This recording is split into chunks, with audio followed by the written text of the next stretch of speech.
recap short. But last time, there were a lot of conversations in a lot of weird places about a lot of serious things.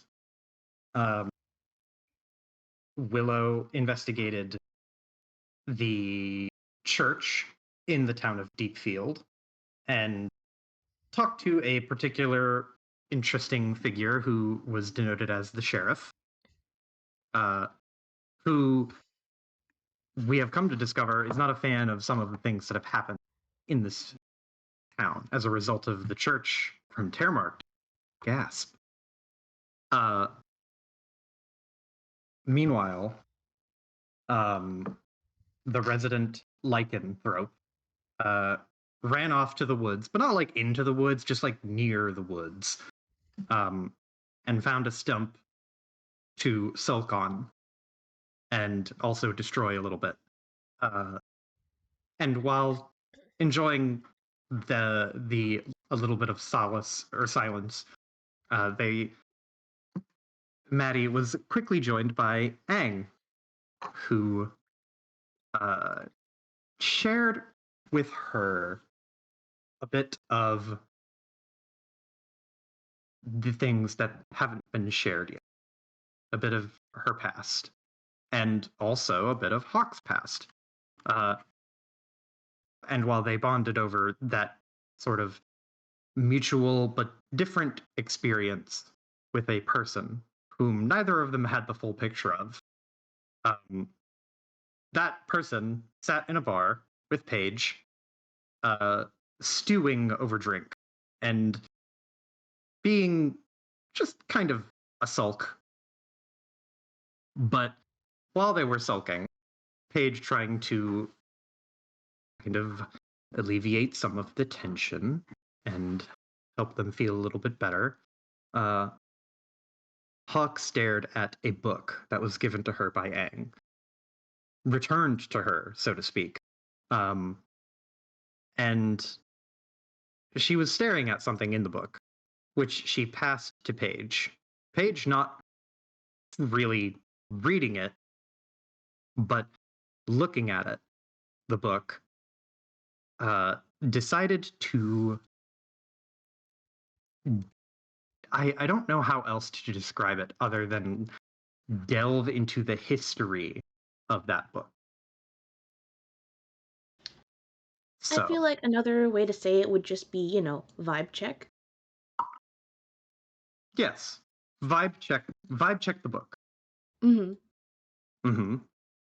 That is appropriately that you're not wrong. So Paige vibe checked the book, which is a strange and reveals a series of strange and unique things to her. So I want you to roll me check, Paige.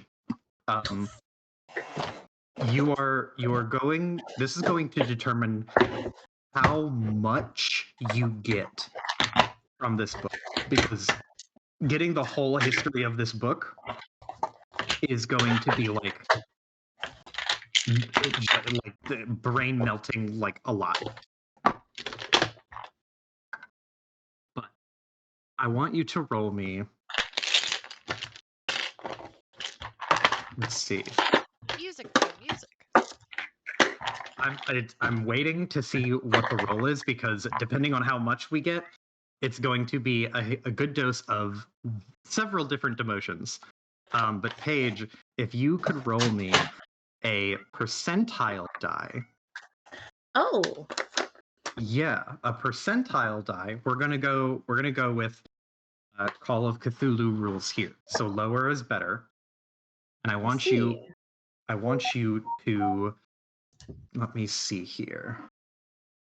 It's your bonus cultism is what? 6, 8? Give me 1 second. I'm pulling that up.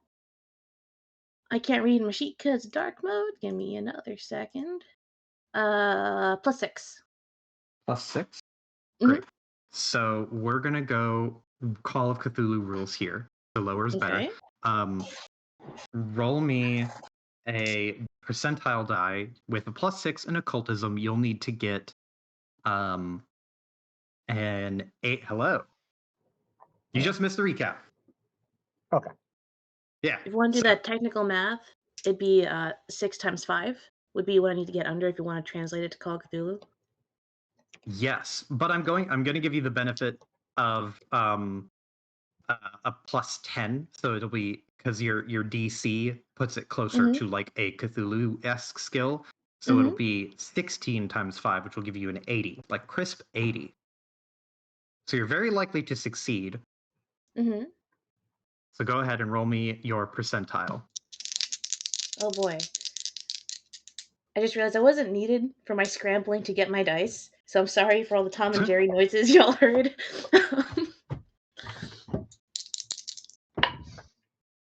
I got a 33. 33. Okay.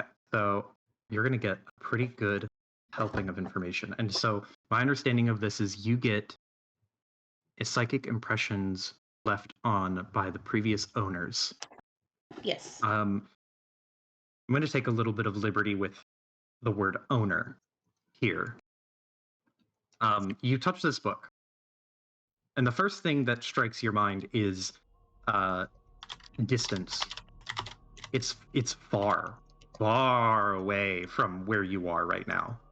Far away from people, far away from the forest, far away from this like Termark, and it gets further and further away from the familiar, and it starts to get colder and more distant.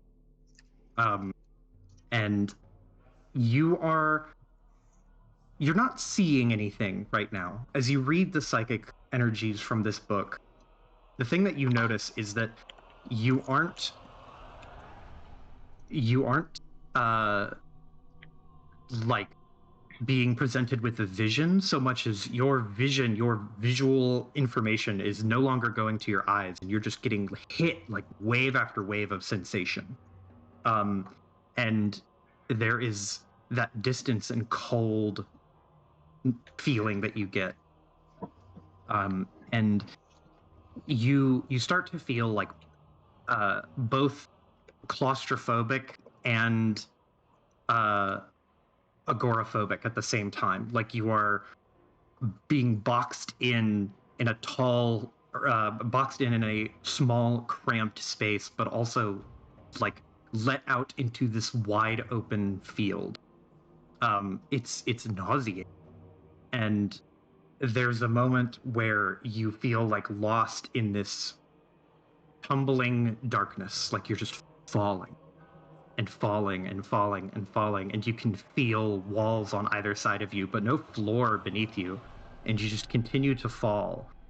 And there are just is it is just a tumultuous spinning chaos, and then you feel the floor, and it comes up suddenly, not enough to hurt you, but you feel the landing of this book as it was just deposited somewhere.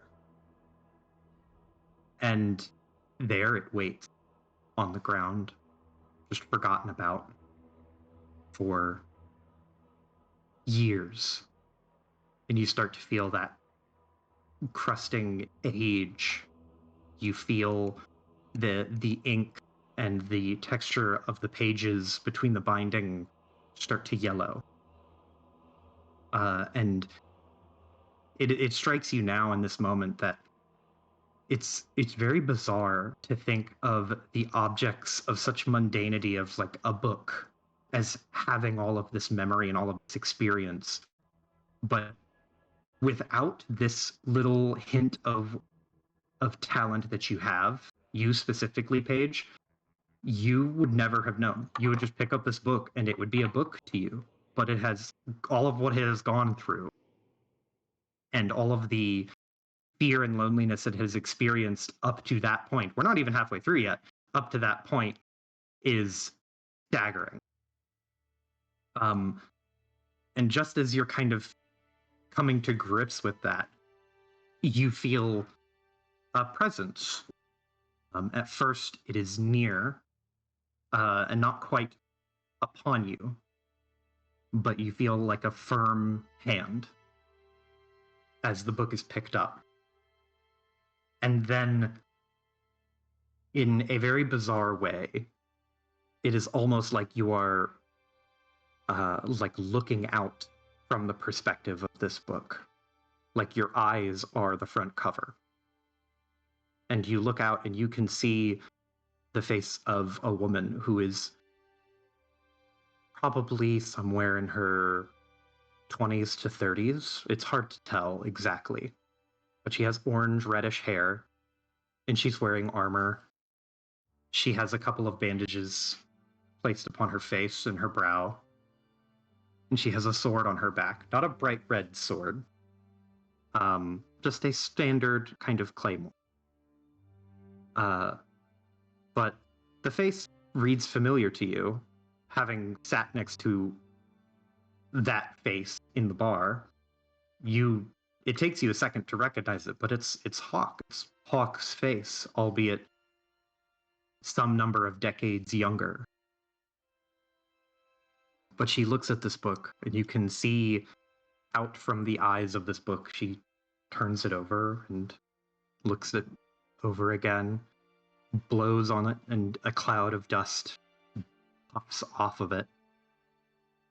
And for a moment, she looks inquisitive, and then you hear the sound of like crunching and crackling as she cracks the book open, and it's like stretching your legs and your arms after being hunched up in a desk all day. You hear the pages like bend and crumple and crack. Still good. After all that time, after all that, however long you spent on the ground, you get that sense from Hawk, that reassurance of like, I can still read this book. Like, good as new. It's no different than if you had got it brand new. It's just a little yellow at the edges, but it's still good. Then you hear the thunk as she snaps it shut. And all of a sudden you are elsewhere. You aren't in wherever you were before, somewhere far, somewhere kind of cold and forgotten about, only found by virtue of Hawk stumbling upon you. You're still with Hawk, but the location is different. And it's hard to perceive around you because you're not reading the like psychic energy of the area you're in. You're kind of just reading the vibes of whom the owner of the book is. And the vibe that is radiating off of Hawk is giving you an impression of the environment.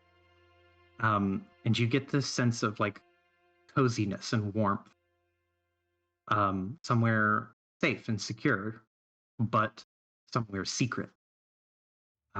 Somewhere tucked away. There is a sense of not shame, but anxiety. Anxiety about being found out and not being understood. Anxiety about showing other people a part of yourself that you're not necessarily ready to show people yet. Feelings that you could probably relate to a lot, Paige. And in this cozy place that Hawk finds herself, you can tell that she is reading the book and she's enjoying it. Whatever this book is, it is something that brings Hawk, in particular, a lot of comfort. It is something she enjoys and keeps with her for a while. You can see that she retreats to that place, the cozy place, every so often. But then you can see that Hawk ventures to other places, some that have that far away feeling, that cold, far away sensation, but others that even now you are able to recognize are familiar. You can tell when Hawk is carrying the book in Termarkt, for example, when she is near someone that you are familiar with, like Maddie or Electra. But there's something else about this energy that as you're reading it, you can tell that it's still distant in the past. All of the events that you're feeling now that are fresh to you and fresh to your understanding, these are all well and done with. Gone. But as you're kind of feeling the moments pass in what could be weeks or months of real time of Hawk reading this book and Hawk traveling and experiencing things, there is a point that you notice something change. And that cozy place doesn't become less cozy, but you notice something shift. There is an exchange, and you feel like being the cradling of the book in someone's hand, Hawk's hand, and then you feel it pass to someone. And in that moment, it is only a brief exchange of like, why don't you read it? You know, when you hand someone a book, when you give a book as a gift, and the way you present it to a person, you feel that exchange. And the person who accepts the book is Angharad. But she looks both the same and yet different. Her face is the same. Her features are the same. But there is an intangible quality about her expression, about the sense of wonderment with which she holds a book, like she's never held a book before. And she's now holding a book for the first time, and it's just like a new and novel experience, pun intended. But there's also a sense of like, it's youth is what I want to say. Like you're looking at a younger Aang. Even though she looks physically the same, there is a youthfulness about her. Naivety, I think it would be more apt to say. And as you stay with Aang, you don't lose all sense of Hawk. You instead gain a new sort of sensation. You get a sense of dual belonging. You get the sensation of belonging to both Hawk and Aang at the same time. And through that, you experience both of the emotions of these two people. And you can feel this turmoil in one, and this sort of tragic, serene peace in the other. Where Hawk seems to be trapped between a decision, kind of at a crux. You get this sensation that Aang is unable to help her. Not for want of trying, but it is the sense of watching someone you care about deeply, watching someone you love go through a struggle, and you can't help them. You can't. You can reach out to them and you can be there for them, but it is not your place to help them. There is nowhere for you to help that would not just be interfering. And so you just try to be there for them and do what you can. And all the while, this, with that moment and these feelings washing over you in this stream, you feel a deeper sense of love and belonging. And with that deeper sense of love, you feel even more conflict. And that tumultuousness of having duty to family, not like parents and siblings, but to the family that Hawk feels, the hunters. To that family, it's like gut wrenching, because with each moment you get to enjoy one thing, you are watching it strain against the other, and you're getting the sense that Hawk is living in not a contradictory way, but trying to live in two different places, in two different lifestyles at the same time when they are not compatible. And it is torturous. You are getting more from this sense and the months and weeks and days that are passing as this from the remnant energy on this book than you would ever get from Hawk.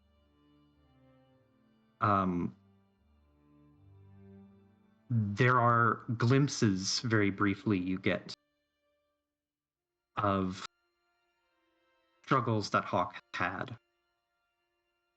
Both things that are more typical and things that are more atypical, some monstrous and some emotional.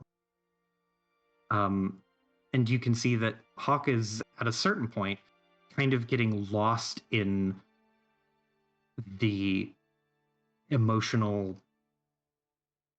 like, storm of hunting and training and being there for Maddie and the others and doing her best as a comrade while trying to escape from that life as much as she can without fully leaving it, because she doesn't want to leave it.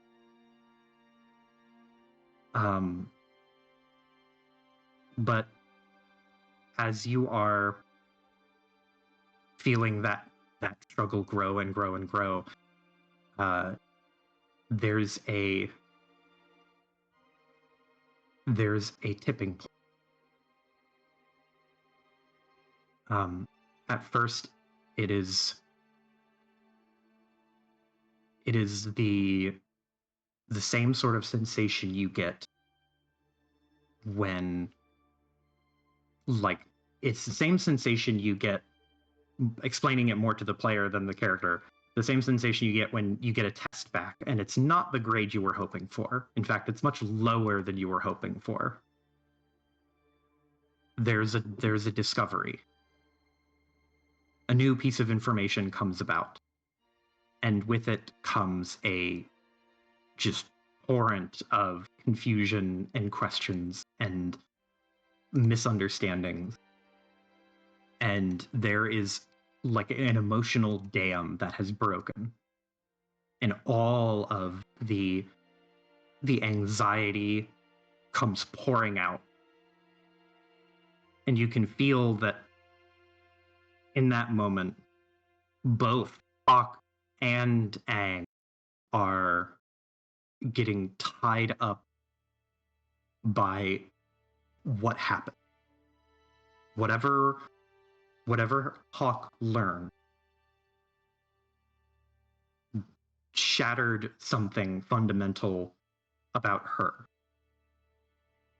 or about Aang, or about them both. And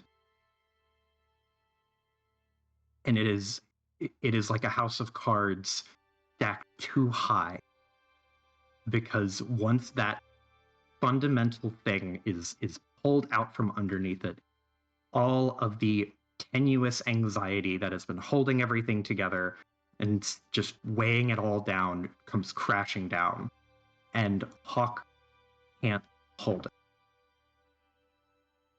Hawk does not accept that anxious collapse, and it is that moment you feel like all of it lock up, and it starts to coagulate and turn into this rock hard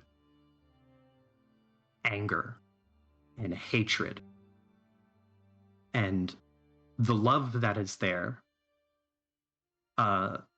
it does not go away. It becomes a fuel to heat up all of the other emotions. And on the flip side, for Aang, you feel just crushing sorrow. You are watching the world fall apart in real time. It is like being gifted with the knowledge of someone coming to tell you they're going to leave you, but you can't convince them otherwise. You have the answer, but there is no stopping it. Everything has been set in motion, and all you can hope to do now is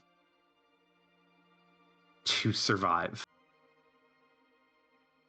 And all of that hate and rage and fury builds up and up and up, and then all of a sudden the emotions of Hawk that you are reading from the book are gone. Ownership is severed, and you are left with a gaping hole of understanding in one area and Aang on the other side. And all that you can read from Aang is confusion and sorrow and fear. There is nothing else there for a while. Maybe months, or days, or weeks. It is impossible to tell how long you are left with that feeling. How long Aang was left with that feeling. But the book is with her, and in that sort of quietude, you start to feel self-reflection. This sort of sensation you get when you have no other recourse but to wonder if you did something wrong.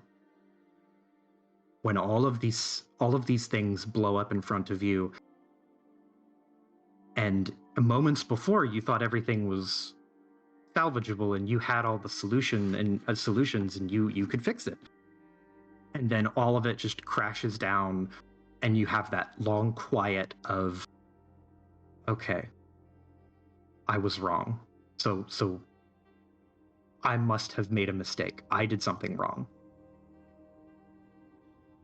And searching for an answer in that stillness and coming up empty.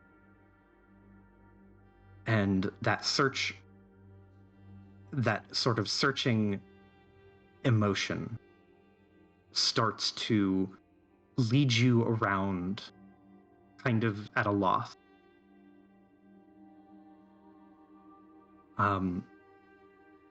Eventually, you are greeted by a new sensation, a sort of a new discovery, a place that you feel comfortable calling home.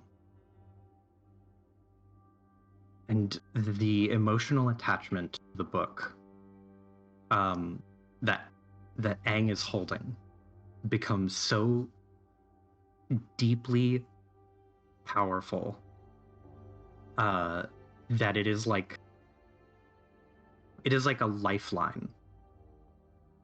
It is a reminder of everything that was, in the same way that a tombstone reminds you of what you lost.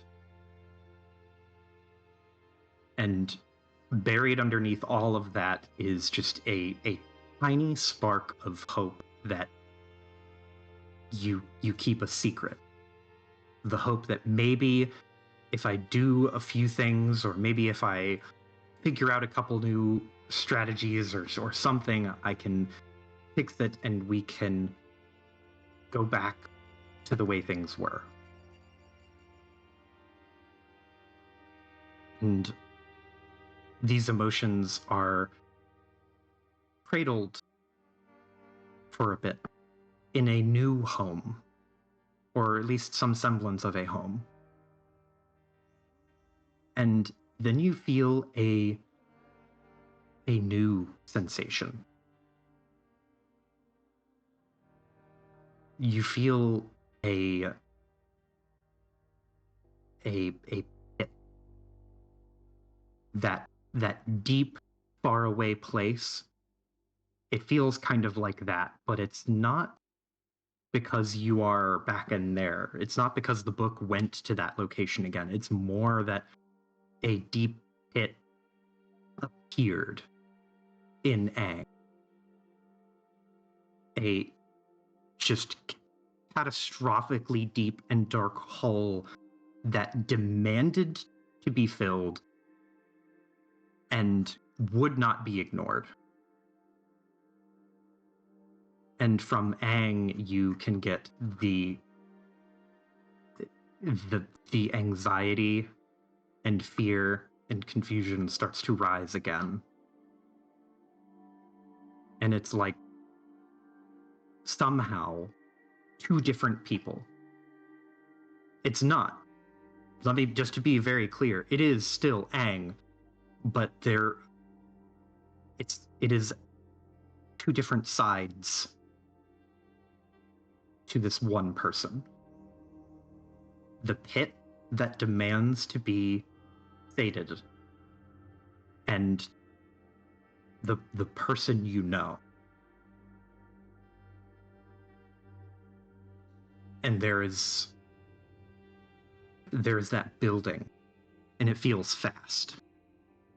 Contrary to everything else you have experienced from this book, that pit appears and it starts to swallow everything. It starts to eat at the edges of who Aang is and what she knows and all of who she could be. And there is another tipping point. The sating of that cavernous sort of pit,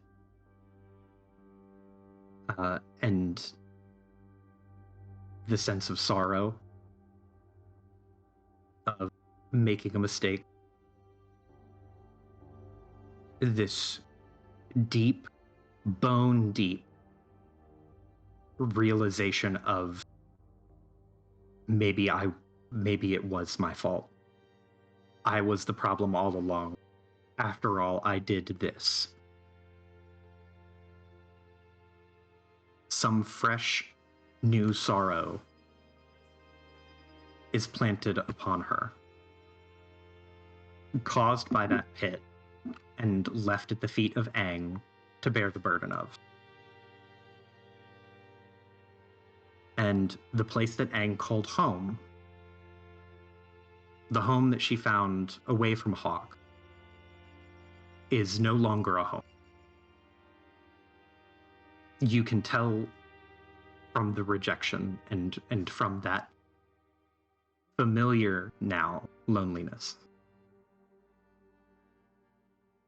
But unlike Hawk, where before there was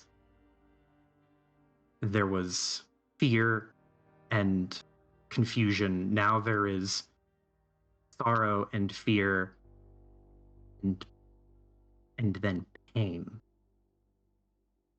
It starts off small and then it surges to an excruciating level. Pain all over your body. It racks your mind, and for a moment there isn't sorrow or anxiety or despair or confusion, because all you can really understand is that it is there is only suffering. There is only physical pain, pure hurt, like someone is pulling your veins and capillaries out. It is unimaginable. And after you hit a point where pain has no meaning, you find yourself awake again. That feeling of desertion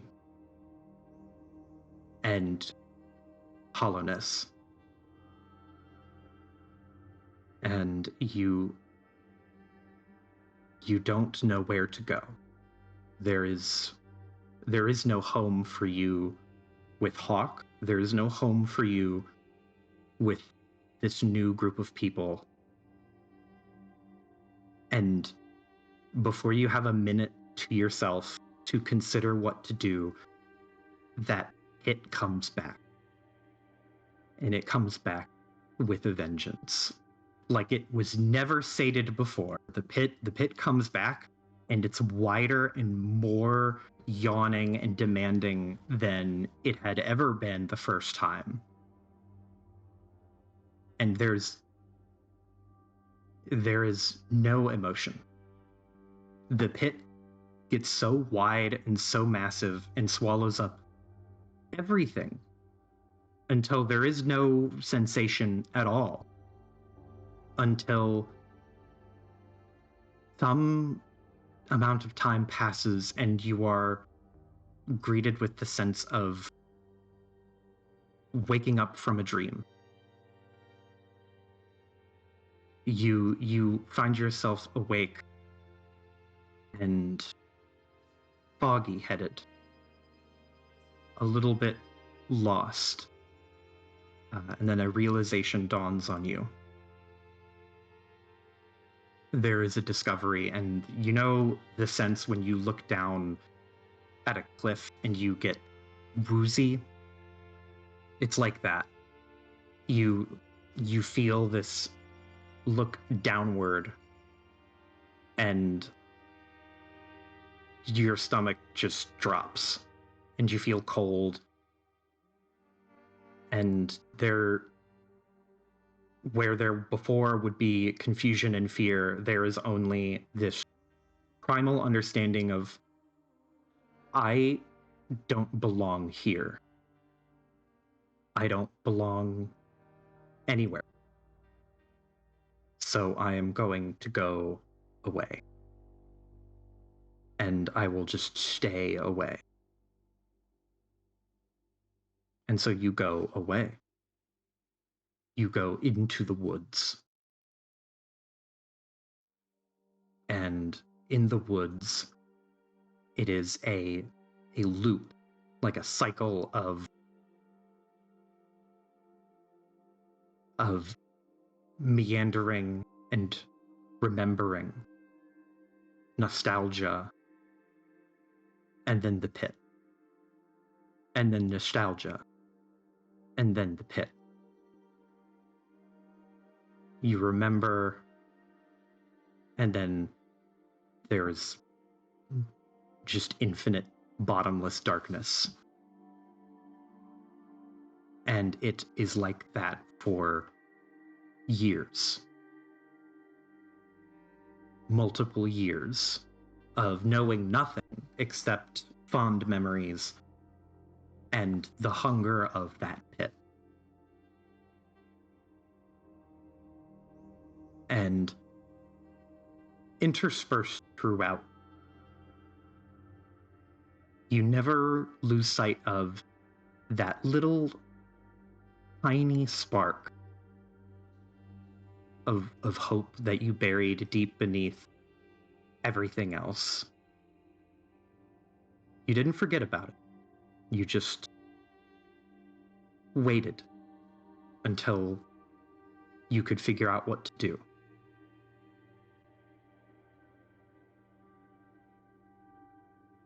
There is another moment. It's more fleeting. Like somebody looking over a scar. You feel the discovery of what could be a third home. It is wonderful and familiar in the familial sense, as if Aang had discovered people that were like her. Only now this discovery, this sensation of potentially having a new home, is tempered with experience. Whatever new home you find it's not gonna be enough. You know this now. You know better than to think otherwise. But it's nice. You visit there occasionally. Emotionally and in your memories, there is that friendly visit. But it's at arm's length. Not by choice. Arm's length by subconscious desire.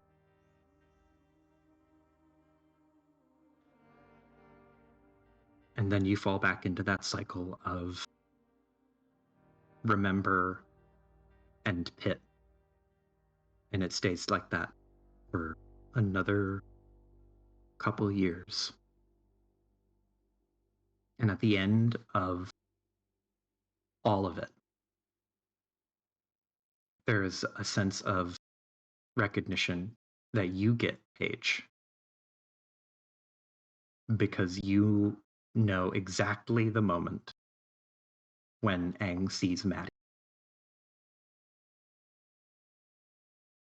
And that is when you snap out of the trance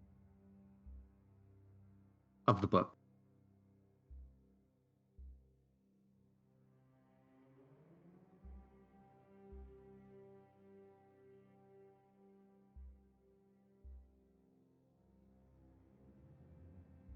What do you do?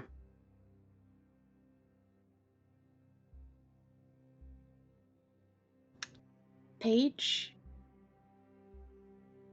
is going to reach over the table Mm-hmm. and she is going to take Hawk's pint and take a few gulps. Mm-hmm. And she's gonna order another. Probably two. You just take the pint right out of Hawk's hand. There's no resistance. Hawk watches you do that and then just stares at you, kick back like 2 or 3 big gulps, and set it down. And she looks at you Downs with a it. little bit of, just Yeah. begrudging respect. Paige orders another round. I imagine that Paige, despite being pint-sized and teeny tiny, drinks a lot more than people think she can. She is a bartender. Mm-hmm. Mm-hmm. Paige can put it away when she wants, and Mm-hmm. I think right now she wants to. Kind of feel like she needs to. Mm-hmm. Hawk just looks at you and goes, "You all right? I kind of came out of nowhere."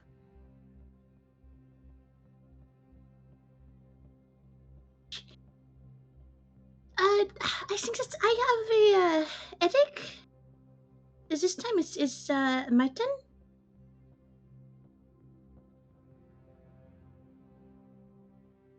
Hawk just blinks. Shit, just order another one. She nods. Hmm. And already on it.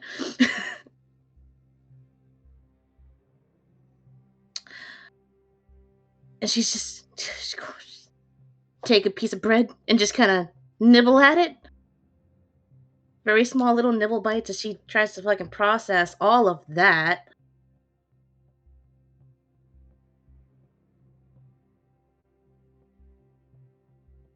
Approximately, is there any way to tell how long Paige is in that shit for?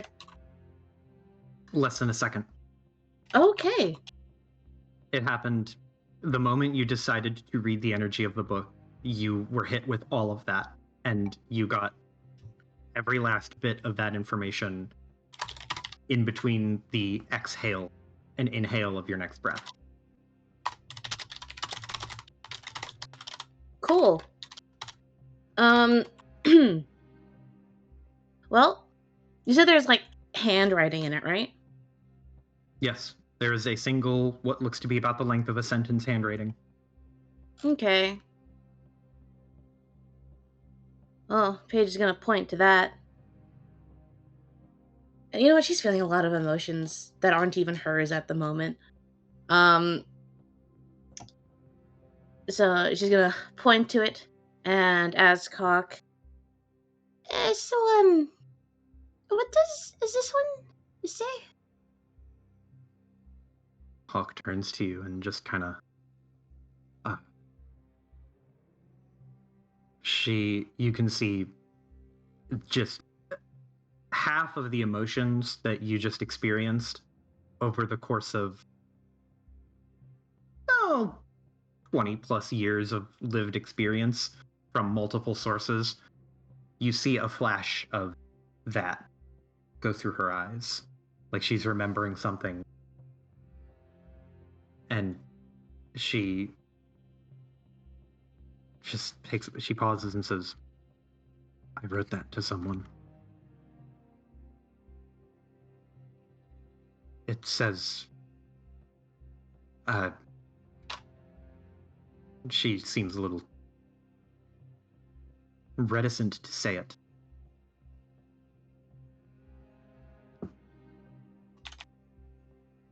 If you want her to read it to you, you'll have to roll me a diplomacy check. What else am I here for? Alright, that's gonna be 14 plus 9, which is a fucking 23. Yeah. The 23, Hawk, she puts a hand on the back of her neck and kind of rubs that spot where like a backpack would wear heavy, and she just goes, she reaches over and takes the book, and she does this very mechanically with as little emotion behind it as she can put. But she reads it and says, to my beloved. And then AH. And she slaps the book closed and slides it back over to you.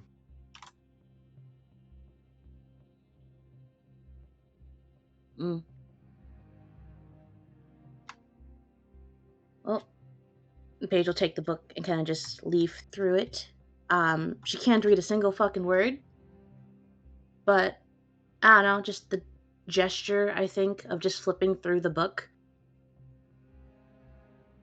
is just something to do with her hands at the moment.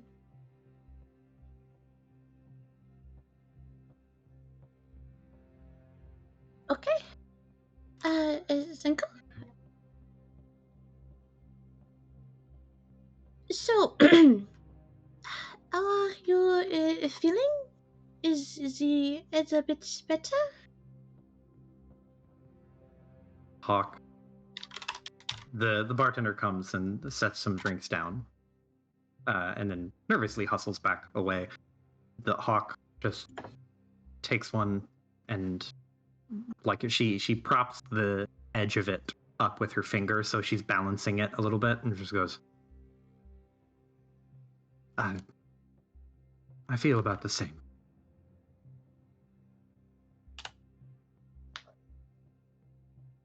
I just want my sword back. I want to get back to doing what I know how to. Okay. Soon, sit down for a bit longer. Feel like this is the moment where Paige remembers. Yes, Dee Dee is a thing, and if that's how Hawk reacted to Aang, well, probably gonna have an even worse reaction to seeing Dee Dee.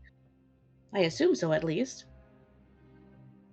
That's the vibe I'm getting. It's possible. You It's won't know until you possible. try. That's true. Okay. Well, Paige is gonna just everything that she felt in the book. She's just going to go ahead. She's gonna pack that up, put it in a little pink box, wrap it up with the bow, and just shove it in her mental bag for later. Perfect. Mm-hmm. As you are mentally boxing up all of that stuff to emotionally deal with and unpack later, the front door to the bar slams open. Somebody charges in. And it's some stranger. But this person, they point to the outside and they call to the bartender like, "Sheriff's going outside to the edge of town. Something. Deal with some of those monsters and miscreants." The bartender nervously looking at Electra, who has taken a drink and taken a nap, and knows full well that that person was sort of involved in the monster thing that this person is talking about, and then looks over towards you and Hawk, Paige, and is also nervous because he recognizes both of you being involved with the monsters, and just goes, "Okay." He just shirks back a little bit.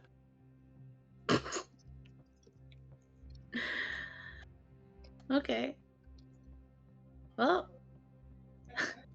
I have a feeling I know where Maddie and Aang are. Mm-hmm. They have been spotted by the locals. A Hawk stands up and prepares to go convene with the monsters getting addressed by the sheriff. Wait. She looks down at you. Okay, so there is something that we need to talk about. First. What? So, do you know how group voting works? She just narrows her eyes. What? Yes, I know how voting works. Okay.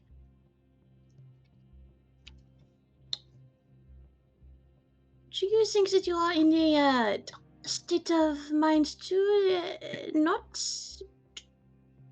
go on a how do you say I'm fine. And she rampage? turns and starts to leave.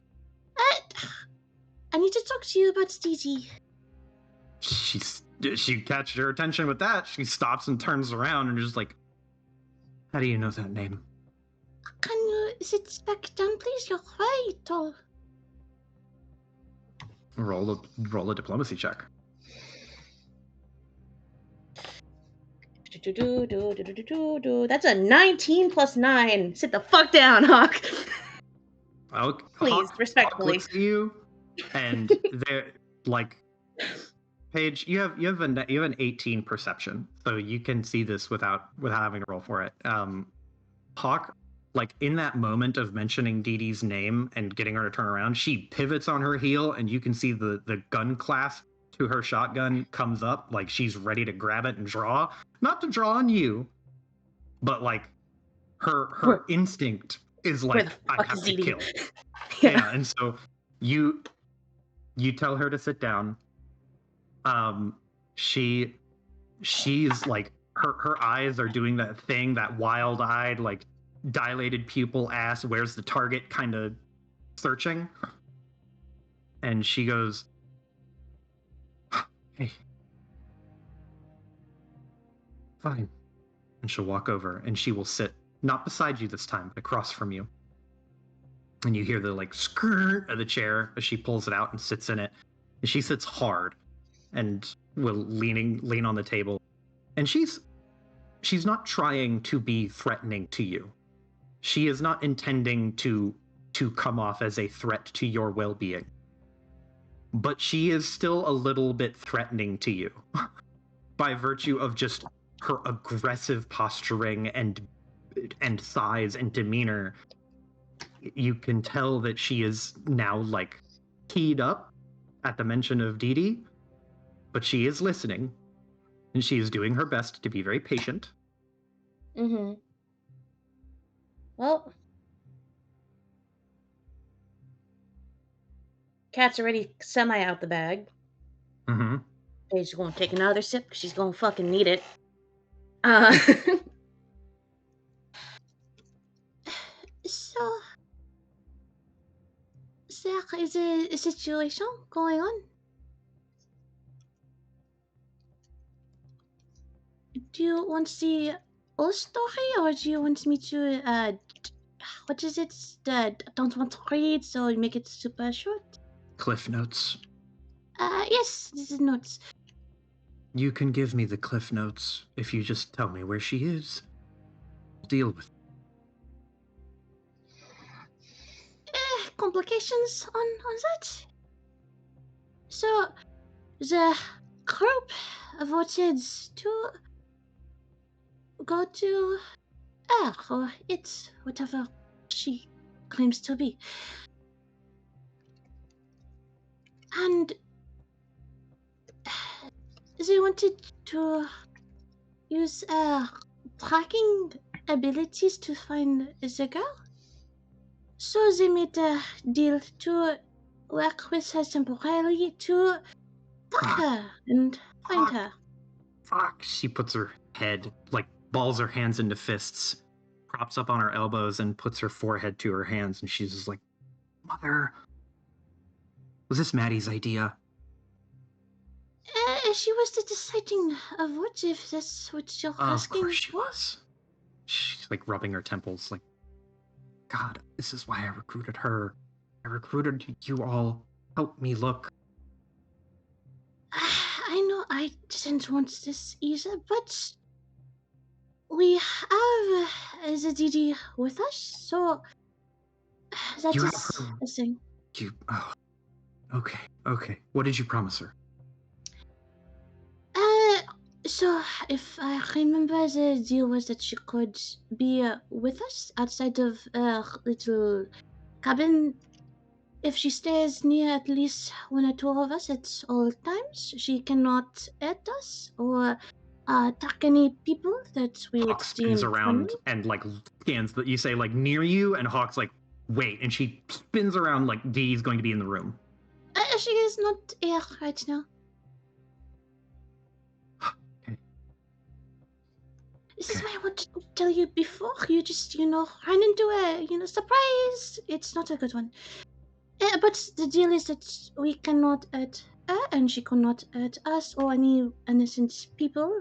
And if we are in trouble, she has to fight whatever is fighting us, like the monsters that we ran into earlier. And if Okay. we break it, then the deal is off.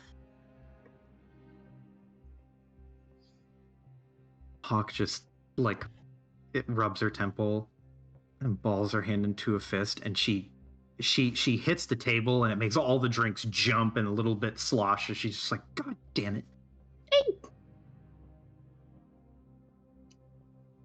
Okay, it's fine. It's fine. She's on a leash. Mm-hmm. She's on a leash. She is on a leash. God. She reaches over and grabs a drink and takes another sip.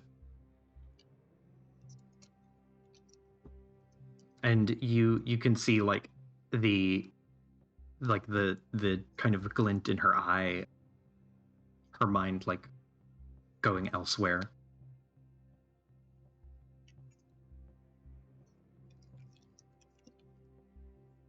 And she'll wait. Take a sip of her own drink. Debating bringing out her flask of something stronger. Mm-hmm. Electra, do you want in on any of this? Because you can hear all of this going on, by the way. Okay.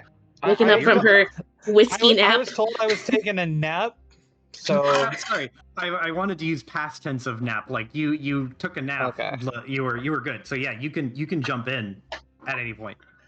Yeah. So just to recap, we were talking about Mhm. the Hawks getting mad that we let Hawk. Dee out.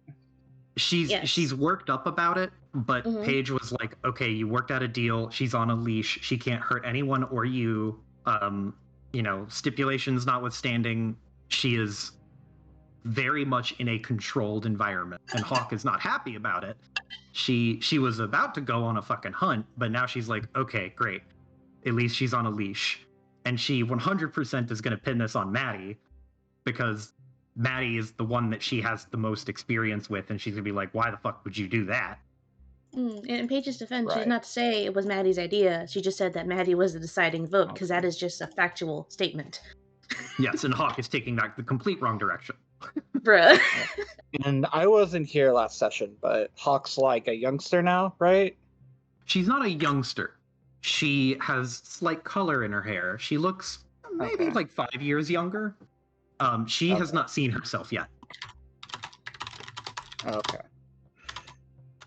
That's when Electra will just kind of get up, take her flagon, and set it down. Don't blame Maddie. It was my idea. If you got a problem with it, I'd love to hear it. She spins around and looks over at you, Electra, and she like raises an eyebrow. Do you? Why would?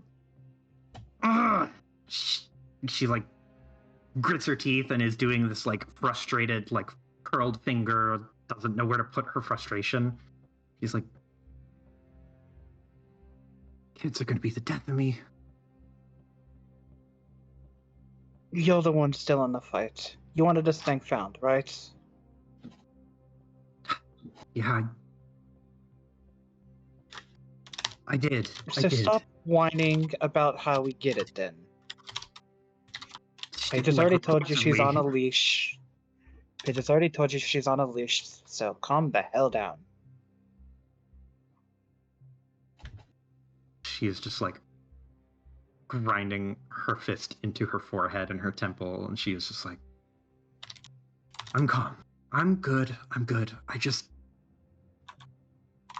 God, she's on a leash. She's on a leash, and that's good enough. It's good enough for me. You think I wouldn't take every single precaution as a hunter available? I don't I anticipate. know how to treat with Faye. She like a frustrated bull just snorts out her nose and she doesn't say no. She's just a little frustrated by it, but she nods. I went through a lot to put her in that box. It wasn't easy. It was not easy. Would you prefer the end of the world if this what we're after turns out to be what we're after, or sticking with her being trapped in a box?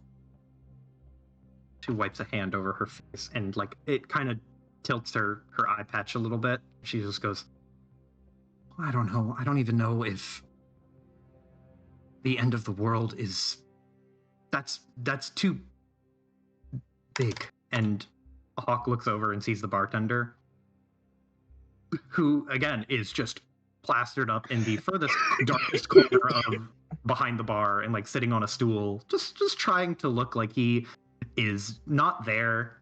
And Hawk is like,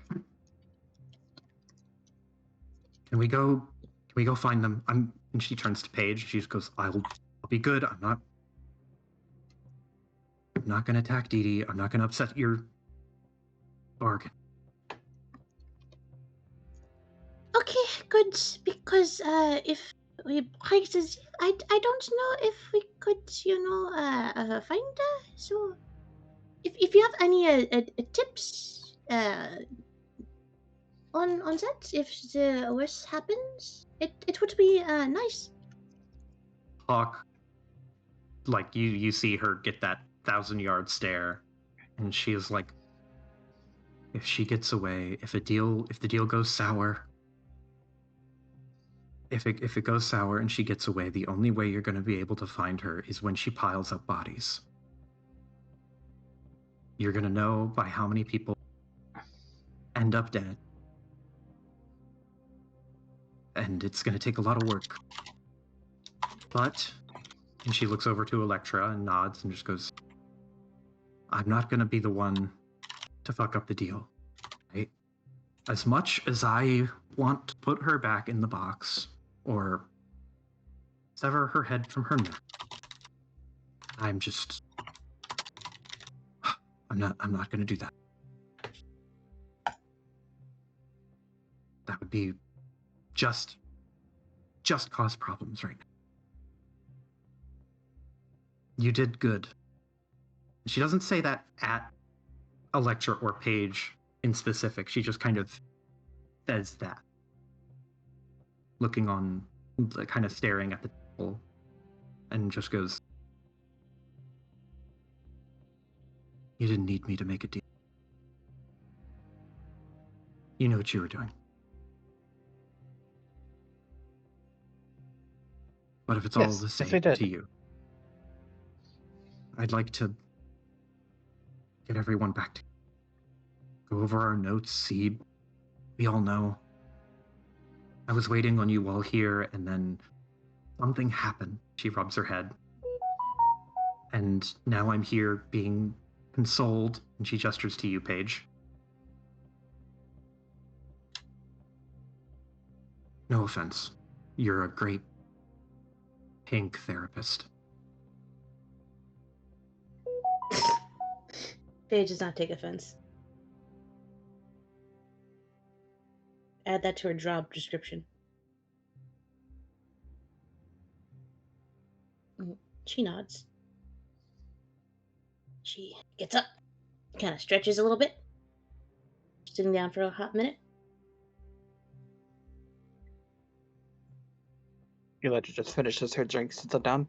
Wonderful. With that settled, yes, let us go and gather notes. I believe we have a room at what's its place? The inn. I know. I've been camping on the outside of town because I don't know, beds don't agree with me as much anymore. I'm used to hammocks. Paige just looks at Hawk like she's fucking insane. No, hammocks are rather comfortable if you set them up right. But you're supposed to sleep in a bed. It's even like a bed shaped. It's perfect. It can be bed shaped. It's what? I don't understand. Have you ever slept in a hammock? No. Have you lied in a hammock? No. Then you don't get to complain. You gotta get a good hammock. There's a specialty store that really makes a good one, and you don't really feel like that you're on the ropes at all. It's more like a soft little net. But what you have is the pillows and the blankets and the... You can bring a pillow with you. You're crazy. Let's go. If you really want to give your mind a twist, here they make hammocks out of spider silk in Daggerhaven. Like giant spider silk. And she does like spider fingers.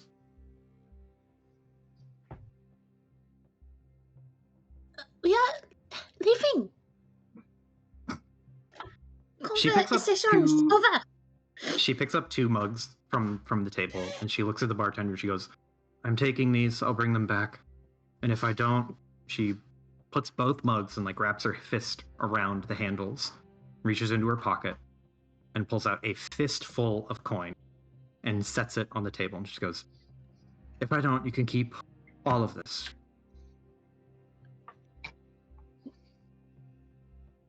And she'll look at Paige and Electra and be like, "Okay, let's go stop the sheriff upsetting our bargain," or whatever.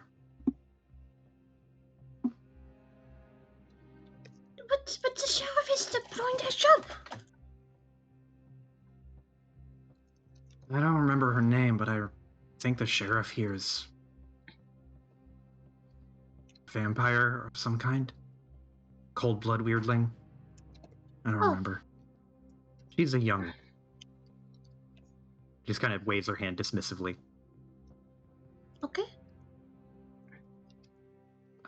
Walking outside, like, the town is small enough that you are able to see, like, with like people rubbernecking and kind of like, oh man, what's going on over that direction? You can kind of see the breadcrumb trail of people that would lead you to the others. But even still, as you are walking out of the bar, you can all see very easily a familiar group of faces as they are not too far away from you. There is Pierre Didi, who has pulled her hood up and over, and Willow, and someone you presume to be the sheriff, as people are kind of looking to her for guidance. And as it's only fair, Zell, would you like to describe the sheriff? Hey. I would love to. Thank you. So sheriff is a pretty tall, kind of a goth figure. You could probably describe them as like, oh, how did you put it? Like a goth Victorian cowboy, but it works. I will not be taking constructive criticism on that. They have... Actually, I have an image. Where would you like me to put that? You can drop it in the weird general chat if you want. Okay. I did this little number here. Let's go. Yeah, so a very tall, serious figure. Not a lot of emotion is conveyed in her facial expressions, but her eyes kind of move fast, like they have to for the job. Intaking information, kind of constantly coming to conclusions. It feels like you can kind of see from the way they carry themselves, they're constantly on the clock, very, very focused.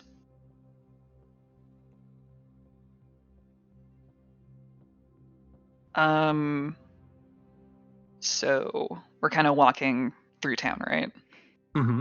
Yes, and you are well aware of, I forget the name of the NPC who was leading you to the rest of the group, but he was The farmer? Yes, Samson. the farmer. Samson. Yeah. Mm-hmm. Samson the farmer, who is like enthusiastically like directing you towards his farm, which is on the northeastern edge of the town. And like he's still directing you, but as you are all Willow and the NPCs and everyone are walking, Willow, Pierre, and Didi, who quickly sees and covers her face, you see Paige, Electra, and Hawk, who are like, it's easy to spot Hawk out of a crowd. I think on the way over, the sheriff is sort of, there's like you said, a bread trail of people like poking their heads out, seeing what's up. I think the sheriff, as they're going along, is trying to calm people down and say things like, it'll do you no good to worry, to, poke your heads out of your houses. I think... Go back to your homes. Yeah, go back to your homes. Don't make such a fuss. We don't know what the problem is yet. Like, a bunch of reassuring talk. Not anything that's like, there's no problems ever, but just like, don't freak out yet. I'll handle it. Very realistic. Yeah, like, prepare for the worst. I'll let you know. So kind of, I know, creating this effect of people, chickens coming to check out this breadcrumb trail and then, dispersing them as they're going. That's perfect. If you want to roll me a diplomacy check to crowd cull, you can. Yeah, let me open up my funny little character sheet. Hi, I'm Zell. I'm new here. Let me just find out where that is. Diplomacy, if you are looking at, yeah, it is diplomacy. It's the hand-shaped panel. Thank you. 14. Well, that is just kind of okay. Yeah, and like the people here inherently trust you, so it's relatively easy to keep everyone like mostly at ease. A few people are like, okay, well the sheriff's handling it. I guess I can go back indoors, and they're not too worried, because if there was something to be worried about, the sheriff would be running. Yeah. So they're like, okay. I do want to see what's going on though. So people who are putting their heads in are like kind of sad about it. They're like, I want to see what the fuck's going on. I want to see the weird thing. I want to be a nosy neighbor. Everyone's got to rubberneck a little bit. Everyone's got to poke their head out of the window to look at the car accident that happened across the street. Yeah. But everyone seems to be very, very at ease. Willow, what do you do as you see the other group? I imagine Willow is like, she in exiting the church was pestering Grim and also pestering this farmer. But as Gloom. Okay. Gloom.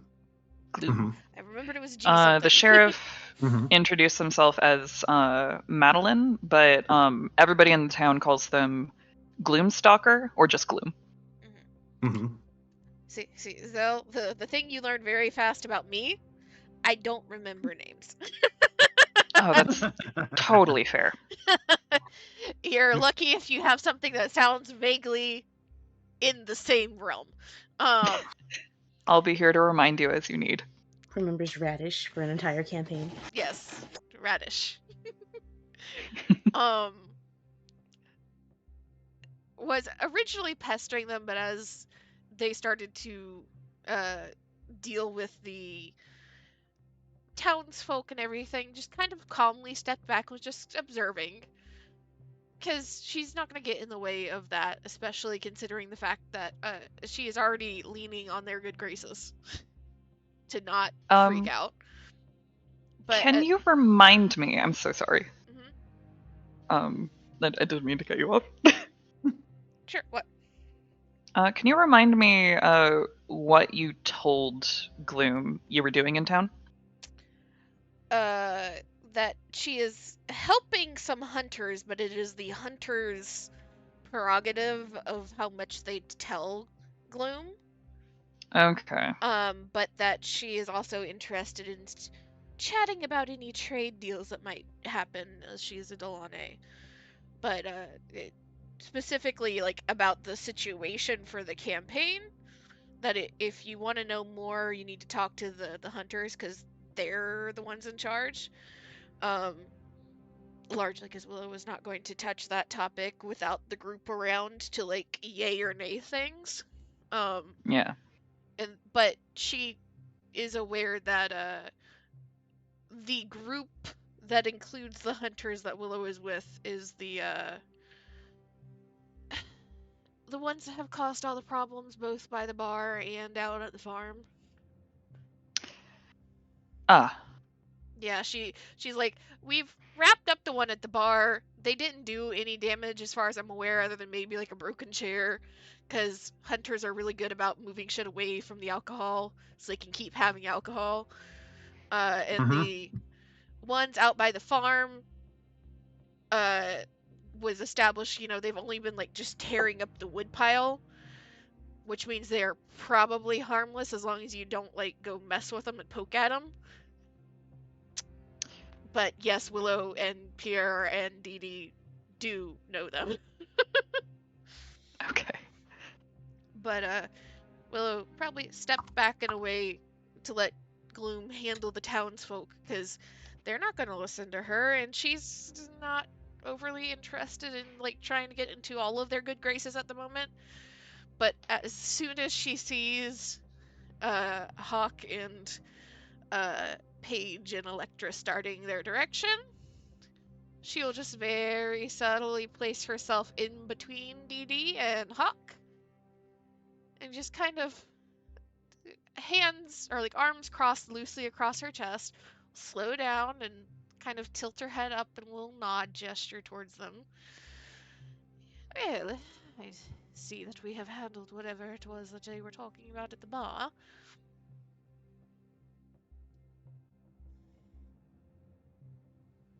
Pierre slides right up to Paige and it's like, did it go well? I did not.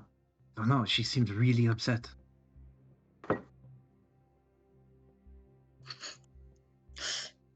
Paige, big smile and wave. She joins the others. Just whisper to Pierre, just like, it's gonna be, it's okay. Just it's normal.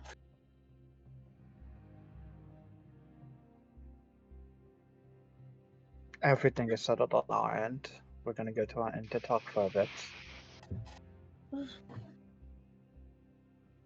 Well, we need to actually collect our wayward companions. Is there? Who are we missing? What? Who are the only two Who that are you we don't missing? see? Who do I not see? Maddie and Maddie. Aang. Maddie weird out and took off to the edge of town took off out of town last time, and then Aang went like barreling after her. Was I told this or seen this? You would have saw it. You would before have went to the seen it, bar. and then Okay. and Hawk didn't seem worried because like it's very much a thing that has happened in the past where like Maddie and or other Lycan style weirdlings will hulk out and they're just because they're just at like a heightened emotional state, and they'll go off on their own. Specifically Got with it. Maddie, Hawk is like fucking annoying ass teenagers doing their fucking thing, even though Maddie's like 25. All Sort right, of I'll go 25, collect quote them. unquote. Yeah, we'll all go collect them. There's just a slow raise of the brow at Hawk, and like a head to toe like once over. Well, Hello again. hopefully you're not going to make me point my gun at you again. Hawk, like there's a moment where she is about to be like, "What?" and then just goes, no, I'm not going to do that."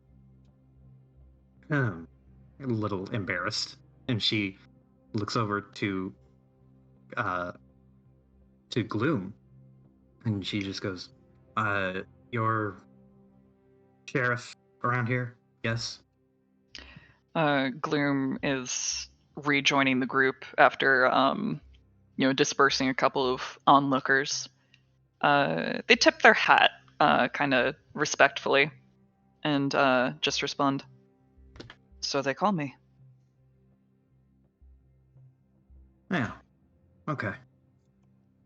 Well, let's, I guess, get Maddie and the other one. Do I recognize Hawk? Like, You. I've never met Hawk, but Mhm. You would kind of a probably famous be able person. to put. Yeah, you'd probably be able to put the name to the appearance, because Hawk has a very, very striking appearance by the red sash and the older physique. I guess maybe it'd be weird, like, she looks younger than expected, right? Yeah, it's weird because Hawk for the past several years has, I mean, she's had white hair, so it's very, very apparent to be like, oh yeah, Hawk is the one with shock white hair and a bright red sash.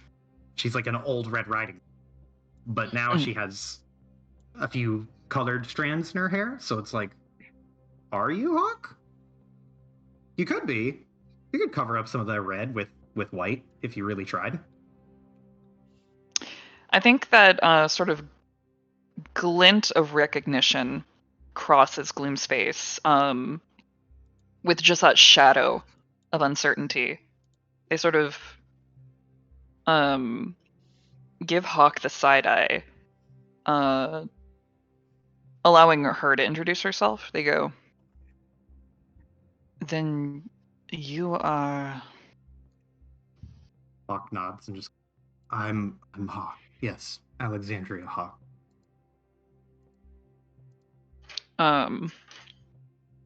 They nod, accepting this information, but definitely, the eyes give away that they know something's like, there's sort of an obvious component. Seems a little off. Can I pause? Can I pause? Mm-hmm. Uh-huh. Oh, is this the interruption? Yes, it's the interruption. I have commission back. Oh shit. Oh. I have commission see. back. Oh. Let's Not the fucking commission I was go! expecting. What is it? Hey! Yo. Yo! Where's it at? Where's Oh, the image? good. In Blood and It's Neon. in It's a Blood and legacy. Neon.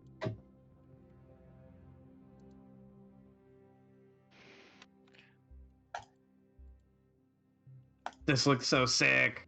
She's so cool. Ah! Wait, there's two? She gave 3? She gave me 2 alternates of like a different color palette and without the screens. Oh, that is cool. Wow. Gritty, sad cyberpunk color palette, and one colorful neon murder cyberpunk color palette. That's really cool. I love, Yeah, I looking love great. Xena. Okay. My joy Wow. has been expressed. Congrats. Let's go.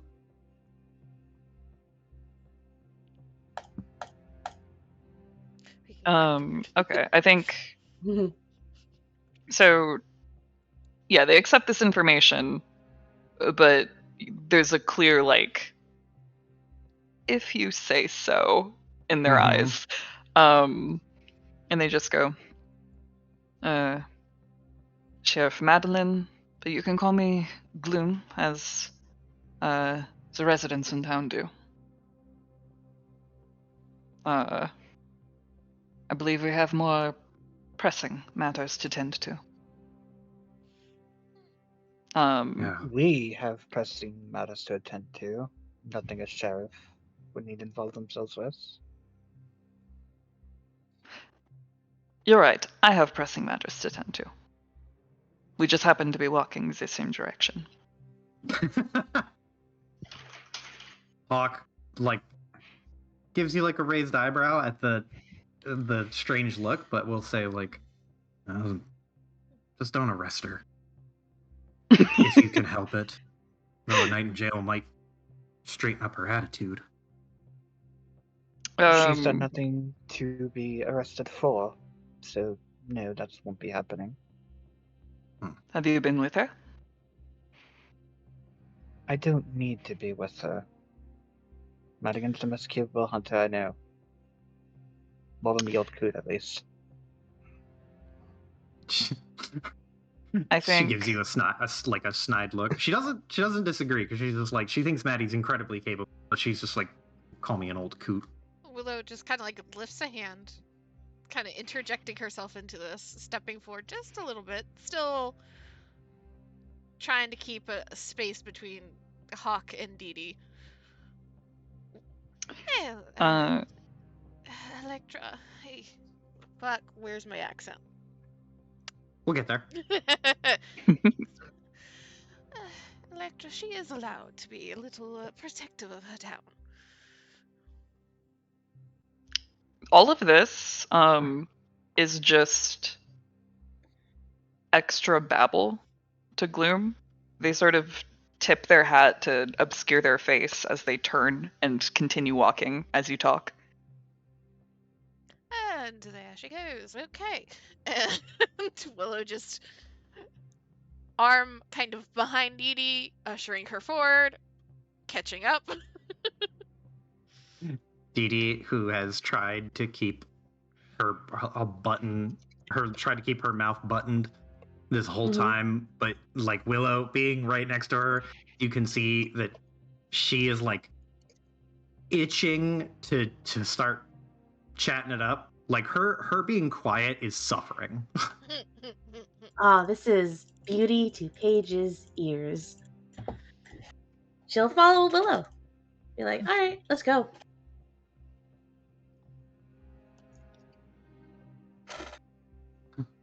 Pierre will slide up next to Electra and be like, so, do you really think Maddie is better than the woman, the big one? I think Hawk was a great hunter in her time, but I think that the age has gotten to her brain. Pierre, like, he nods. You're not sure if he agrees with you or if he's just nodding, but he nods and he's, right, see. When do hunters usually retire? If they retire. He kind of scratches the back of his head. How old are you? Pierre, like, blinks for a second, and he doesn't count, but he just goes, I'm 27. 27. Is that correct, Paige? I think he's 27, right? I put the answer in she chat responds for you. like, It's yeah. it's 28 or it's 27. Fuck it. I thought 28, and I was like, that can't be right. My first guess is always wrong. We're normally dead before you turn 27. He pulls on his collar of his shirt. How old is Hawk? I'm pretty sure she's been alive to see 2 of you. Probably 3 at this point. He pulls on the collar of his shirt again, like, oh boy.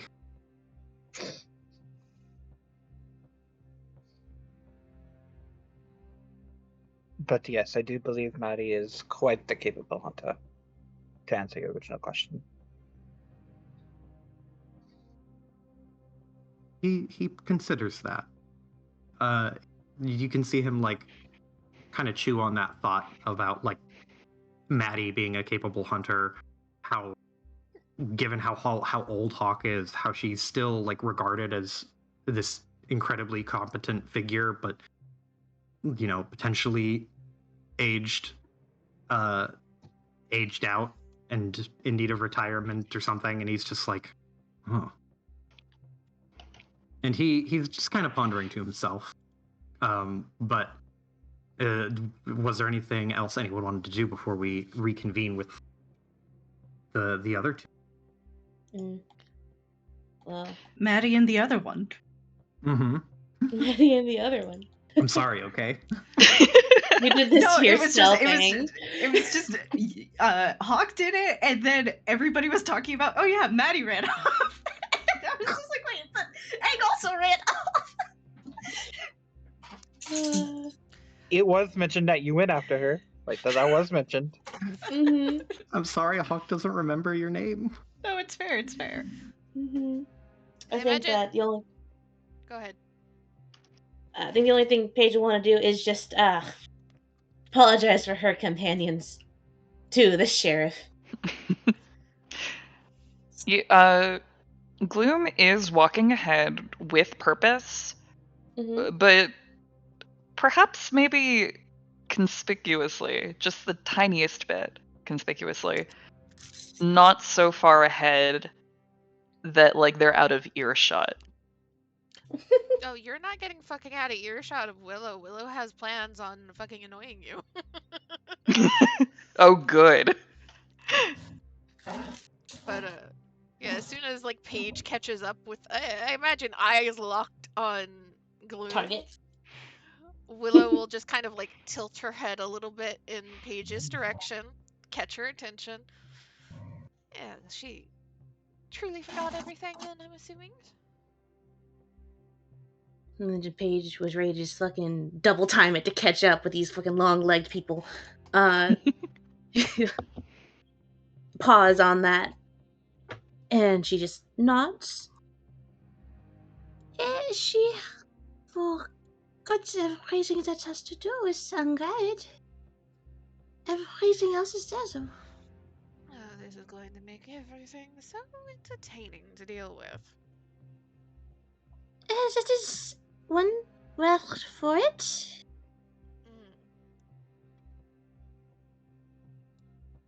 Oh, by the way, I already told her about the old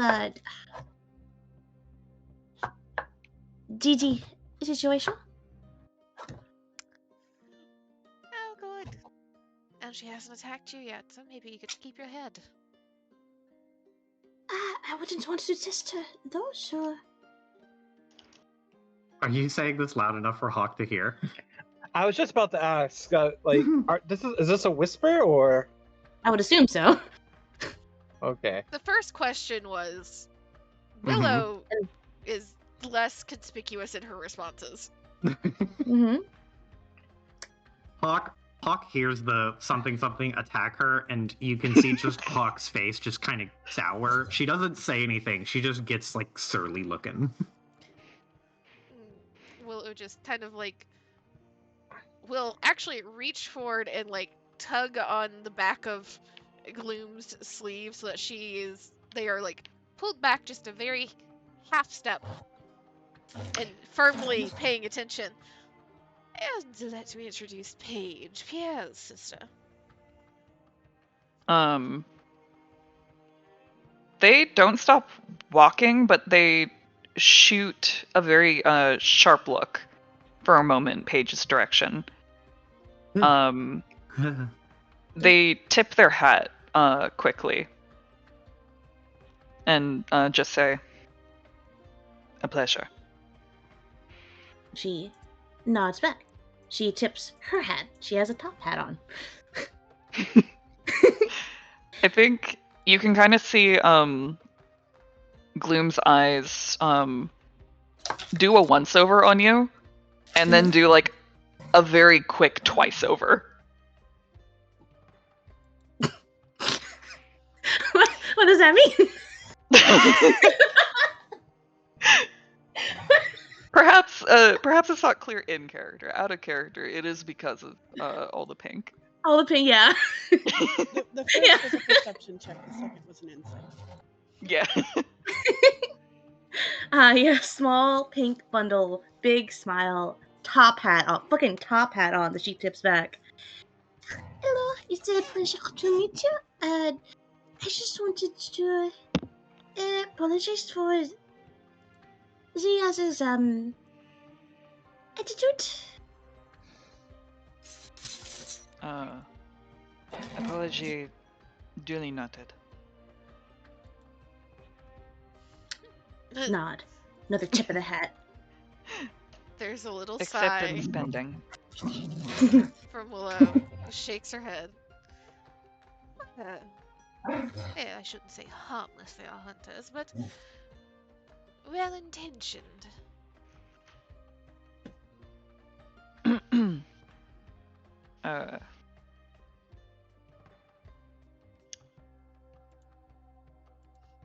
I will take their measure myself when I get there.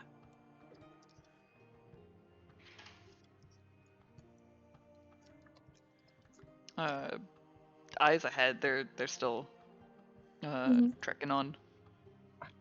Nod, nod. Go time. While they seem focused, they do have a very attentive air. Like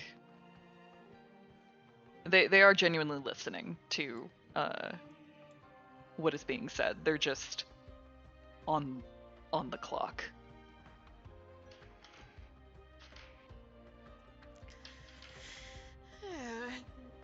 It seems we have made a wonderful impression on the town. And just looks towards Paige, looks over her shoulder, back at Electra and Hawk and Pierre, looks towards Paige again. And again, Pierre waves. they thought we were going to be the problems all the time. You have quite a large group. Oh, A little problem is to be expected. It's just amusing to me that the civilians are the ones that have kept their nose clean all this time. I wouldn't say kept your nose clean. And there's just like a look over her shoulder and a brow raised. Well, I mean, I was elbow deep in spider guts, but I've not really done anything else, as far as I'm aware, other than share a nice meal with the Fae. I Here. suppose you haven't. Pierre just holds up his hands defensively and just goes, I just want everyone to get along. Try to do my best to make sure we're all hunky-dory. Pat Pierre's arm. In comfort of like, good job, buddy. You're doing great. Don't worry. This is supposed to be your thing. I'm also doing that. He gestures just like, well, then do some now. What do you think I'm doing? And if you needed any further proof that they're siblings. Clear at first sight.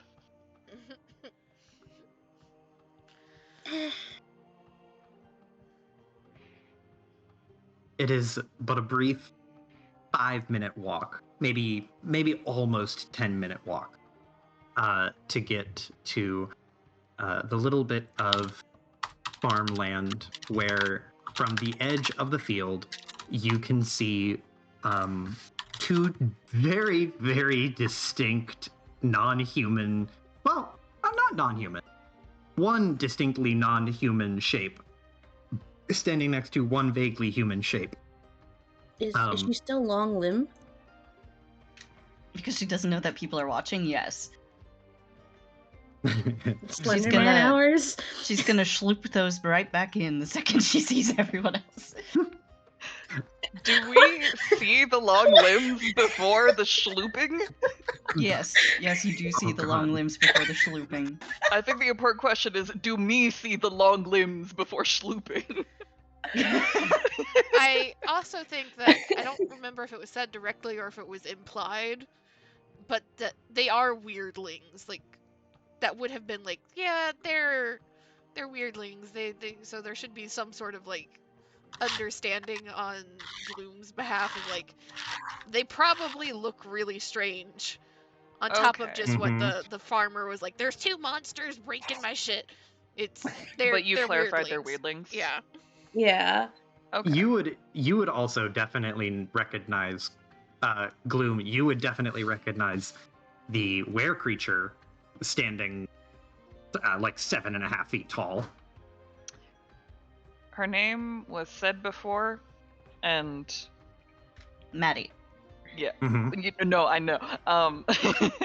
Her name was said before, and Gloom left a little bit of room for doubt. There's sort of the way they stand is kind of resolute with the information of Madigan's presence.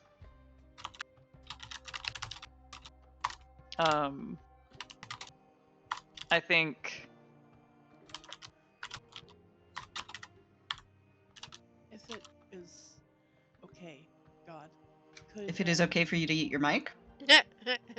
Please. better? Yes. Yes. If it is okay, God, Mhm. could Maddie have started de-transforming, essentially? Because I have an idea. Yeah, you can. Your transformation can be as smooth and quick as you want it to be, given that it takes like about 6 to 10 seconds. Okay. But if you want to slowly come down from the emotional high and have it take a few minutes, you can have it do it. Well, I have a kind question. of I'm sorry, Iris, but this is very important to me. Mhm.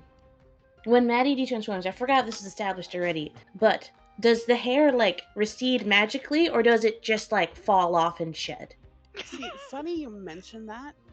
Because the reason why I wanted her de-transformed is because she's shearing her hair right now. Hey, with same like way, a- Lang. Yeah, Willow with like a gets hunting a knife kind of sample. thing. Hey, Willow gets a sample.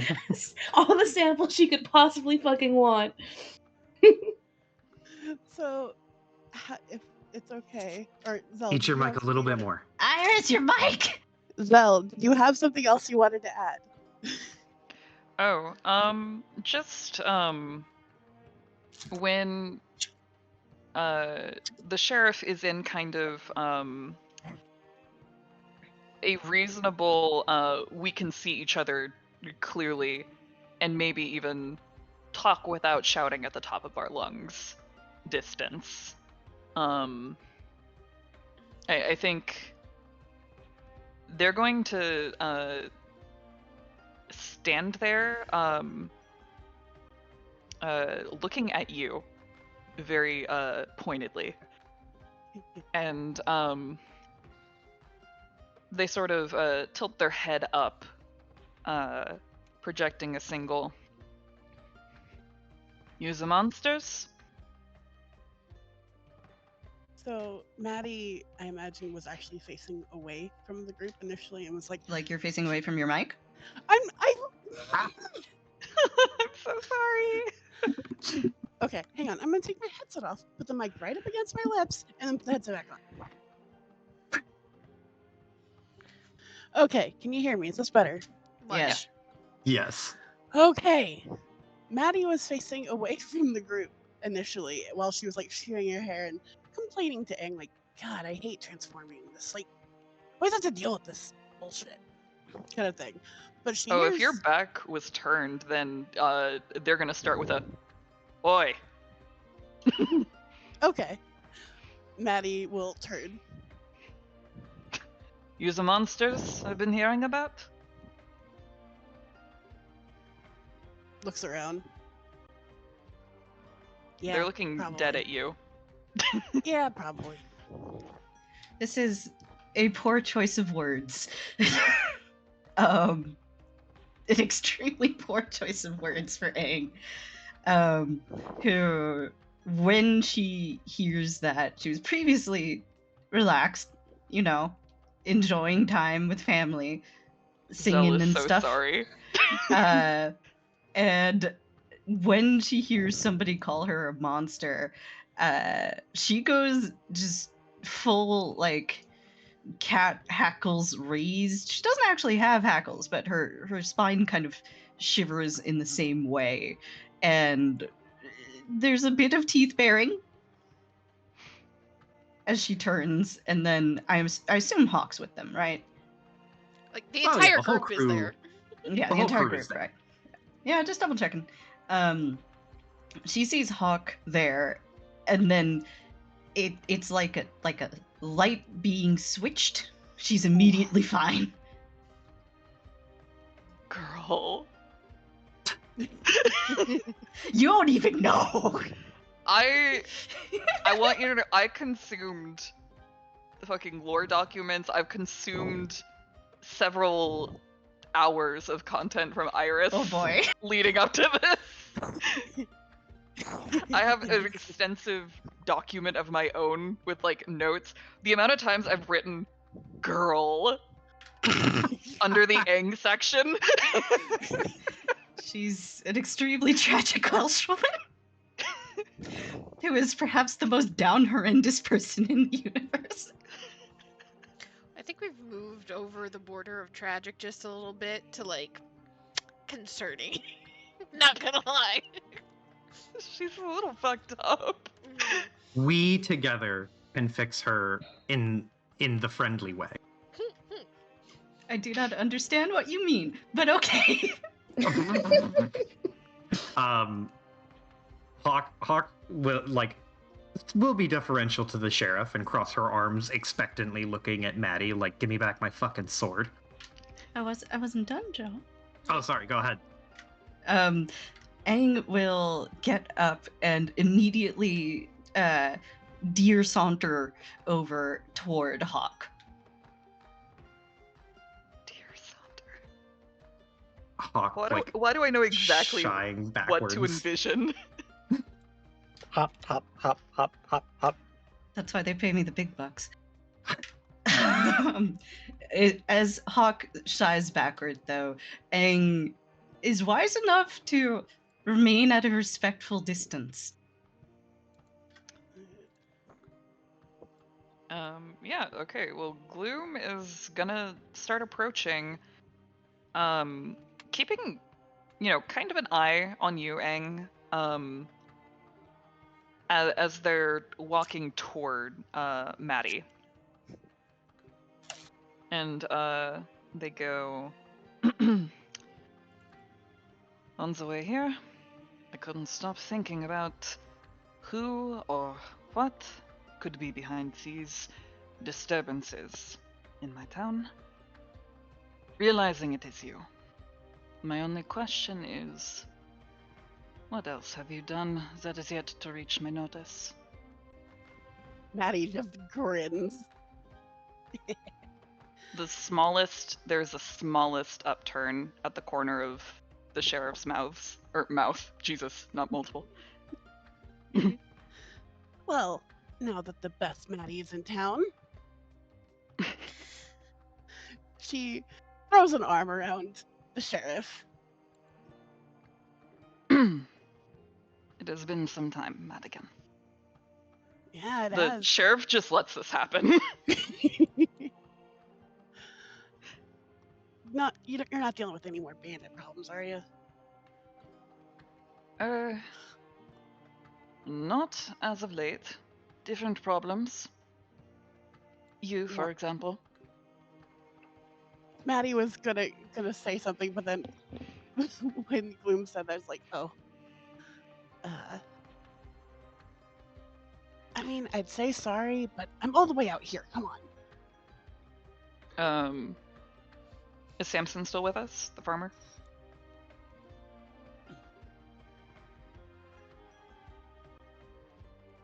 Joe. It might be wormy time.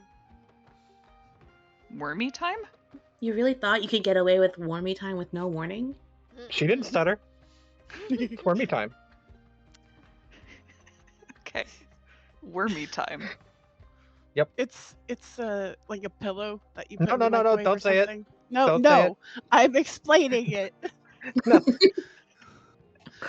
We're normal here. I'm just gonna write this in my notes. It's wormy time for Joe. Okay. Joe is being a good boyfriend for his girlfriend. He dresses up as a worm. Oh. Okay. Yep. Don't know. You can't be saying that shit and disparaging Claire like that. Okay, that's fair. That's I am fair. accepting this and incorporating it The into early my bird everyday gets beliefs. worm. They have a dance battle and he does the worm. How about that? All of this is simultaneously correct as far as my worldview is concerned. Every day at exactly this time, he goes out and just buys a whole bag of gummy worms. I'm gonna be real. I thought wormy time meant like he has a pet lizard or something. that he's feeding. Aww. That That's would be also cute. true now. Warmy, as That's in also like what wormy type. blankets make you warm type. Mm, mhm. Mm-hmm. We're writing new lore. How's We should ask everyone Joe what enjoying his their worm's evening? name is. If you had a bearded dragon, Joe, what would it be called? I saw the green light I go on. saw him for a light up for a second. split second. That might have been Rolo.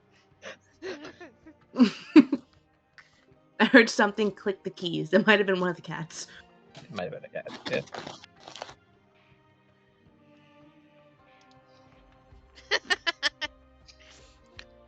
Can Rolo be our DM? Okay, Rolla, what happens? Okay, Rolo, I say think that we level Rolo up. is too nervous to be our DM. It would have to be Winnie. Oh. Winnie would let us all die. Because we're not Claire. As cats would. Mm-hmm. What the fuck? Y'all schizophrenic ass. Okay, but answer the question. Mm-hmm. Yet Samson is still there. No, the other question. What? There's been about a dozen questions put towards you, Joe. A red-bearded dragon. Winnie would kill everyone. No, the noise wasn't Rolo. I don't know what the noise was, but Rolo's upstairs. Kind of a professional at See, these shotgun say- questions. Oh, yeah. You say Winnie wouldn't kill everyone, but Winnie also spite shits on your steamers. Yeah. Oh, sorry, I misspoke. Winnie would kill everyone. Mm-hmm. Yeah. Okay. Well, Yes. Samson the farmer is still there, and he's like, "The sheriff, do you know this monster?"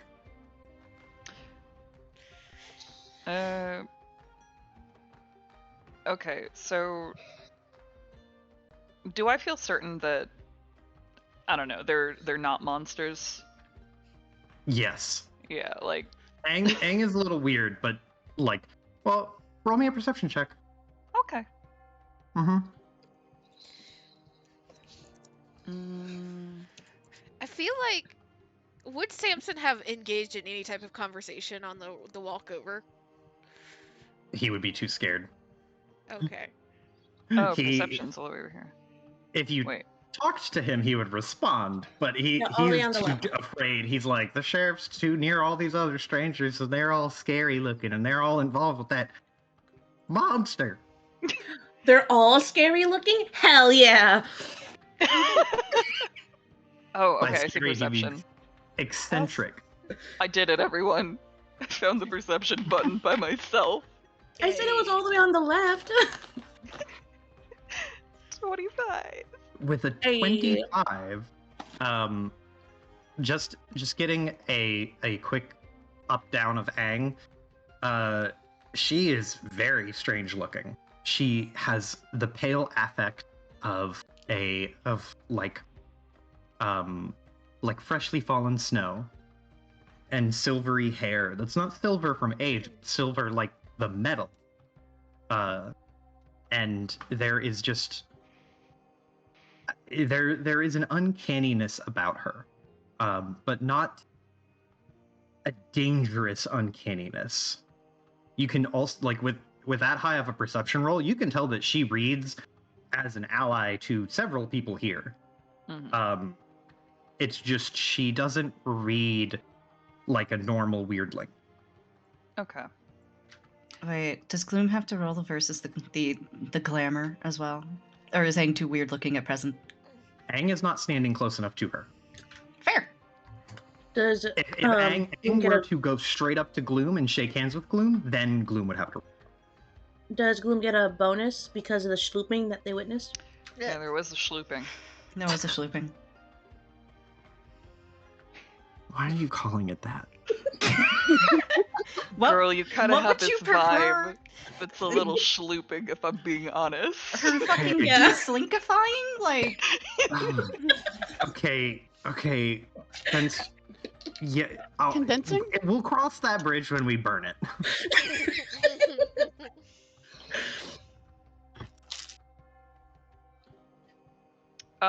Yeah, so, Gloom gets a once-over at presumably the whole party gathered in one place. And they turn back to the farmer and go, Maddie, Samson, sorry, Maddie cuts her off. It's like, oh, of course we know each other. Maddie and I go way back. Just blinks. they inhale sharply and they go,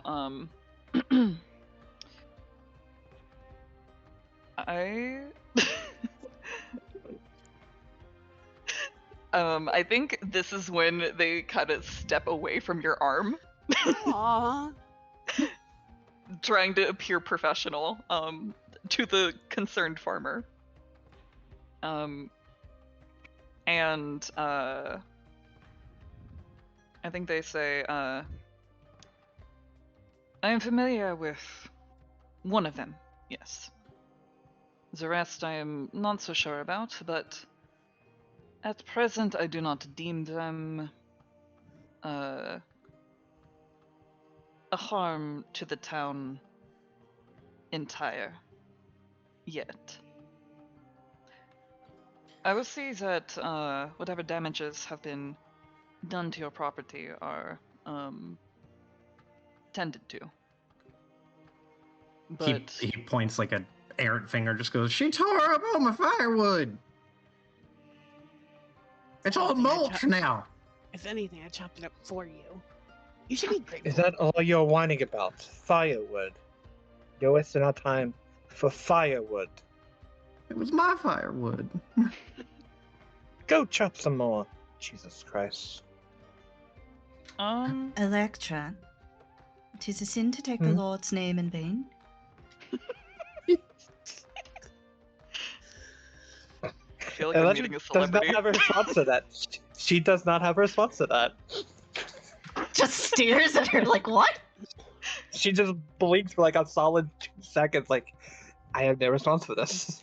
Aang just nods once very seriously. So, really, Gloom is standing. Oh, sorry. really fast, Joe, as a clarification, Uh-huh. because these towns are so far separated. Are we just gonna hand wave and say like all of them share a currency? Yes. Yeah. Okay. And I Think imagine this is very, very tiny town, so Oh, yeah. a little bit goes a long way. Yes. Willow just like is pinching the bridge of her nose. She like has opened and closed her mouth a couple of times, wanting to interject at various points, but not doing so. And just finally steps forward and pulls out a little coin purse. Oh, if we're talking about making up of your damages, this should help you pay for some young, bored fellow around town to come and help you chop some more firewood. And she'll drop 3 gold into his hand. Oh, holy shit! Gloom raises an eyebrow at this exchange. He takes the money and he just looks up at you, Willow, and then he looks to you, Sheriff, and he just goes, thanks, Sheriff, and thank you, strange woman. And he tips his hat and starts to back away like, I don't want to talk to anyone. I got paid. I'm fucking off. She just like nods her head, and you see the coin purse getting tied again and tucked away into the jacket. Yeah. Now that that's over. I think Gloom nods and goes, an amicable solution. You hear Hawk mumble, I wish it was that easy back in Termarked. It would be nice to simply throw gold at a monster and they'd fuck off. Well, Or to be throw fair, gold at someone, the rich fucking the church, whoever else. Do you well, think we could turn gold into an ammunition? you certainly could. In fact, I think I have actually made enough silver bullets. I could theoretically also make gold bullets. And we don't have any proof that there's not a monster that would die to gold. We just haven't found Yeah. it yet. Electra like nods, is like I was just about to ask if there was a monster with the gold. Gloom is adjusting their hat silently, taking in everything that you people are talking about. You know, dragons have a golden horde, so maybe they have a hidden weakness to gold. Not if they're easily bribed. I'm just saying, I've never actually encountered a dragon, so it's possible. Neither have I. Do we know if they actually exist then? Above table, legend, pure legend. Nobody's Legend, seen it. pure legend, Nobody's okay. crossing it off the list. Okay. Or everyone who has can't seen it has confirm. died. Yeah. I can't confirm, but I can't not confirm. Mm-hmm. It's one of those things where it's like, if you haven't seen it, then it could happen, because who the fuck are we to say this can't happen? The moment you say it can't, it's going to happen to you. Yeah. That's how it works. Willow just like is nodding along with the conversation for a moment, and then Aang is close enough to Hawk that she catches sight of Aang in the corner of her eye, looks at Aang, frowns, looks at Maddie, and just gestures between the two of them. Aang is And having the time of her life, clearly. have the two of you got your shit together enough that you're not going to go running off again? I mean, I'm here now, aren't I? Yeah, you are here now. And Hawk stomps over and goes to take her sword back. I thought I had the sword. You do not. Maddie Uh, swiped it. How'd that happen? we ruled it since you had missed the last session. We ruled it like Maddie, like Electra disarmed her, and Maddie took it and ran off, so that if Hawk, like, it could be taken from Hawk without being like stripped from you or something. I can't believe I got robbed. Yeah, but she goes over and she just tries to like grab at the sword, like, give me that shit. That's mine.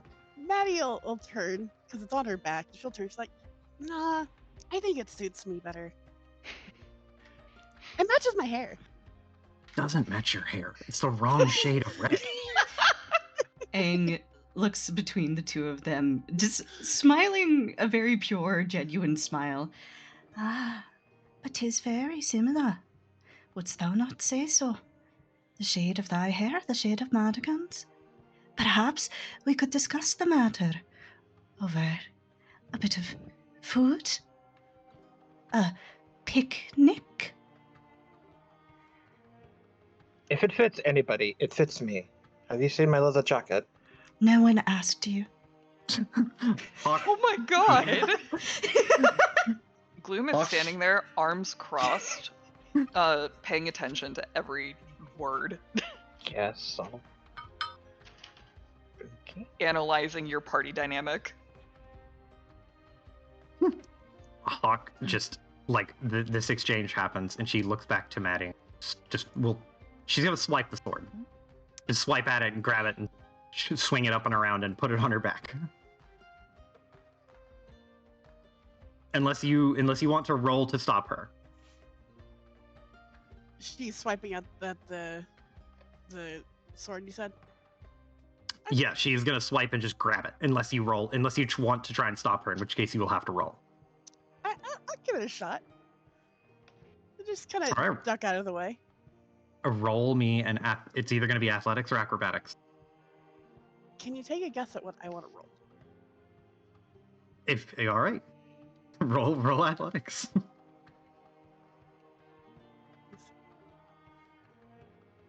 Proficiency.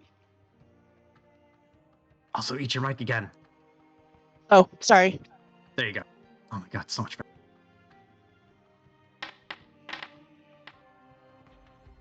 Oh, that's a bad 7. roll.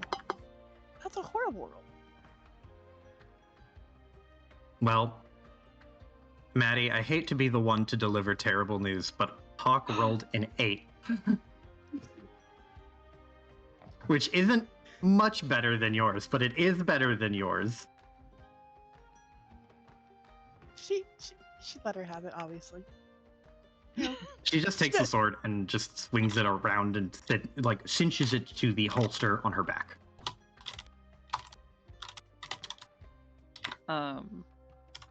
Gloom standing there, arms crossed, and says, I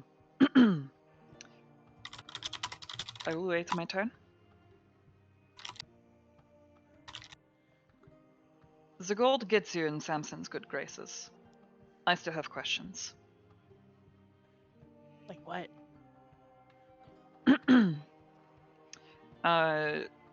They look at Willow and say, these are the hunters you're traveling with?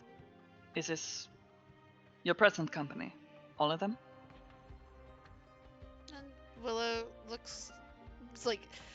seemed a little lost in this back and forth that has started, and is just a little taken onto the back foot. Normally she is used to being the one that is getting in trouble for being off topic, and now these fuckers are real off topic, and has kind of tilted her head, and there's a little nod. Yes, this is all of them. Very good. Then I presume you'll tell me what you're doing in town?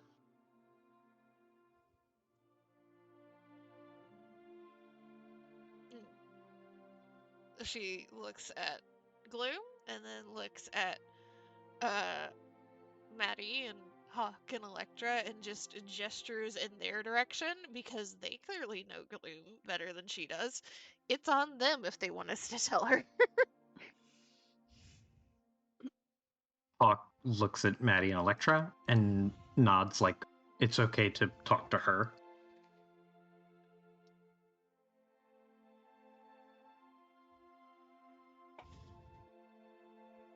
Sorry, you said she gave the look that it was okay?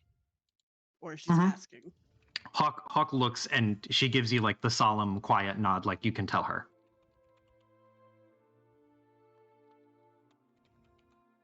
Well, we're actually kind of on an important mission, sort of. It's a bit of a long story, but the short of it, we're after Pandora's box. I think saying that their mind was racing at the millions of things that you could have said. And they sort of just look up to the sky and inhale for a moment in response. Do we need to talk somewhere more private than an open field? Yeah, probably. Where are you staying? The inn we stayed at last time.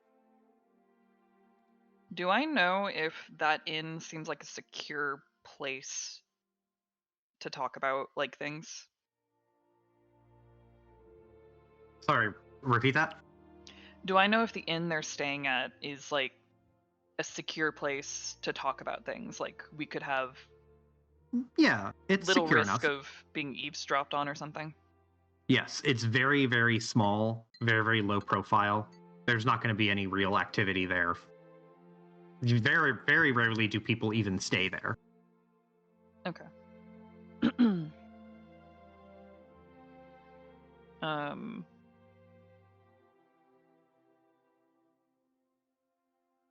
I think they'll go. Perhaps it would be a good idea to inquire further at your place of residence.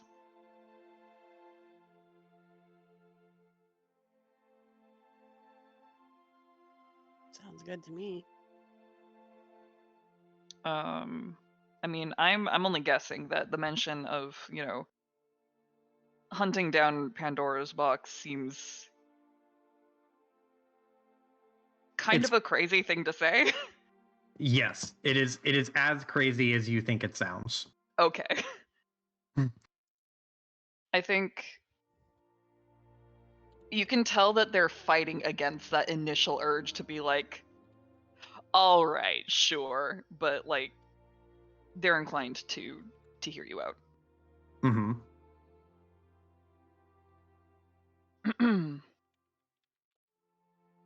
How long have you been in town? They say, starting to shift, I guess, back the direction of your inn, trying to get the group walking. Mm-hmm. Willow just shakes her head slightly. Well, I don't know about Hawk, but the rest of us have barely been in town for a few hours. I haven't even been able to get souvenirs. We literally walked into town, found the inn, paid the innkeeper, and then all hell broke loose. I see. And how long do you plan on staying?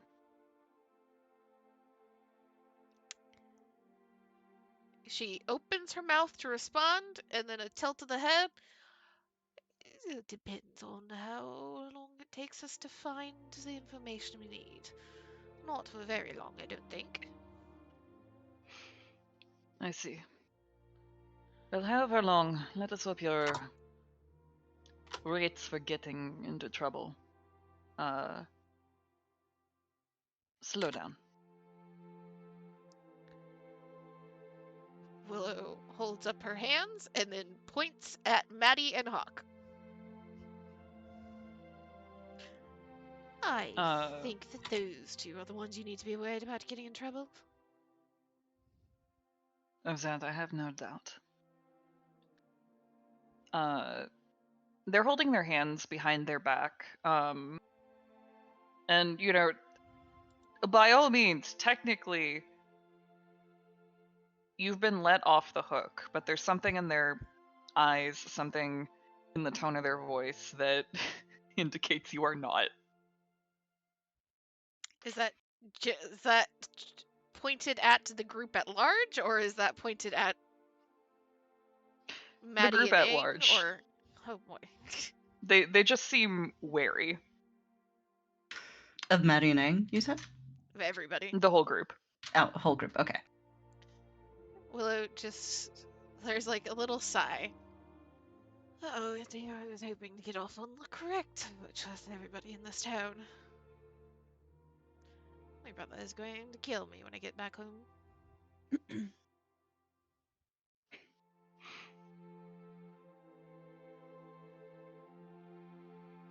The sheriff's pretty Willow. cool here. I'm sure we can smooth these over, whatever it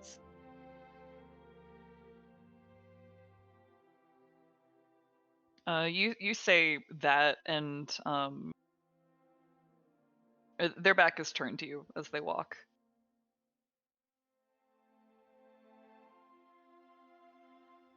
I feel like Maddie would kind of move to step into line with them. They give you kind of an acknowledging glance from the corner of their eye. I mean, we didn't cause a huge. There's no actual fight right here. You know me. Come on. So out of character, can I get some clarification on the magnitude of the bar fight? I think Aang still has an extremely visible wound from that fight. Yeah, Aang got extremely fucked up in that fight, but Ooh. nobody Yeah, else Aang got really impaled. did. Yeah, it was entirely the outsiders in town. Yeah, it was entirely the outsiders in town. I think the most that happened in the bar was like a broken chair and or table before it Mhm. got tossed into the main square for everybody to see. Every single one of the outsiders essentially going ham on each other. Except for Dee Dee and Pierre. I mean, Paige didn't do anything either. But there were frightened onlookers, right? Yes, very much so. Mhm. Yeah. Okay. Yeah. So they saw Hawk Hawk attacking Aang. Mm-hmm. Aang didn't attack anybody, but did get fully impaled, looked dead, and is still up and walking. Saw Elektra attacking people, Maddie attacking people, and then hulking out and running off. And Willow just spraying fire out of some contraption that she has. I'm assuming reports of this have like made it to Gloom's ears. More or less, yes. Okay, I think I think without directly looking at anyone in the party, they speak. I suppose it is well and good that the casualties remained within the confines of your party. But the people of Deepfield are of a skittish nature. There's much to live in fear of in these parts.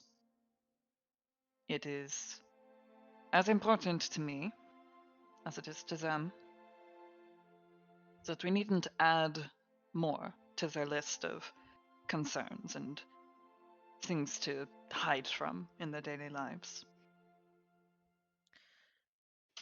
Yeah, if it's any consolation to you, I'm sure we are going to be moving on as quickly as we can, and then we did clear out a group of unpleasant sort in the woods near here on our way in.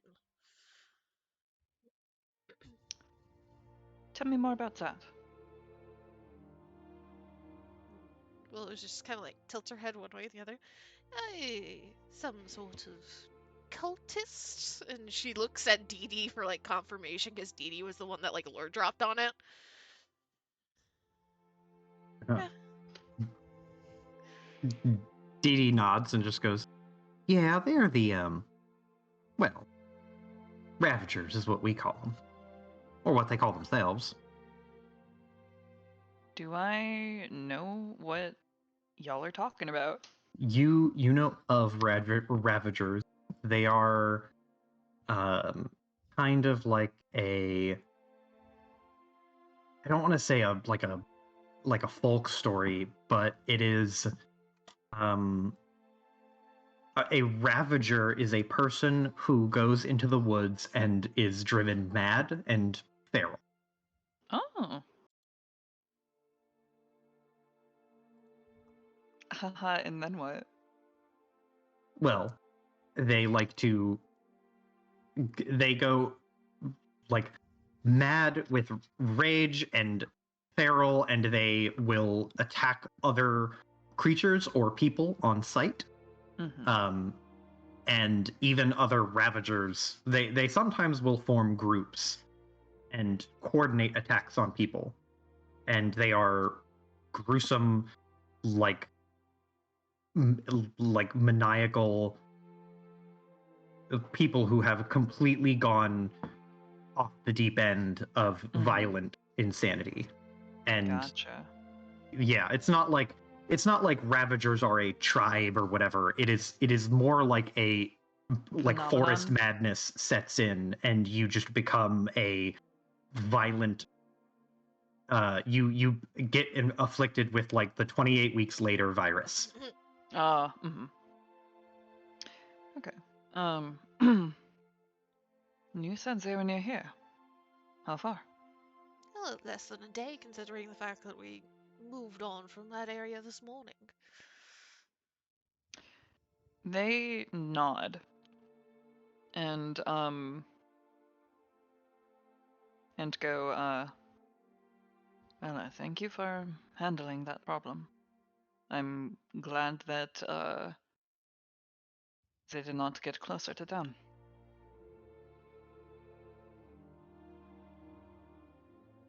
Willow nods, and there's a little smile, and then she looks ahead towards the town as it's coming into view a little bit more.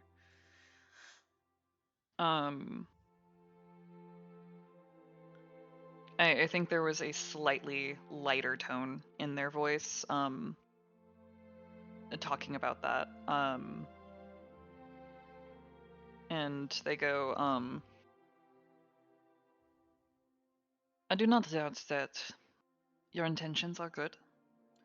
I will hear you out on your quest for Pandora's box. I just ask that you do not trouble the lives of the people in my town. Yeah, if I have my way about it, I would request that as well. And she looks very hard at everybody except Paige and Pierre. As I would like to make some deals before I leave. Ah, TD yes. crosses her arms, offended, like, "Oh, I didn't do nothing."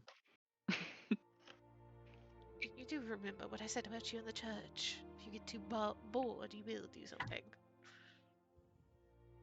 She Didn't do anything yet. smiles and kind of rolls, like, not rolls her eyes sarcastically, but rolls her eyes like, oh. And just goes, yeah, I will.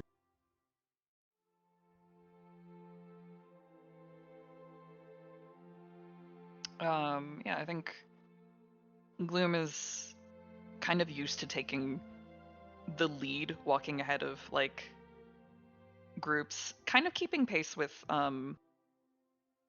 Maddie, allowing Maddie to kind of like walk at her side. But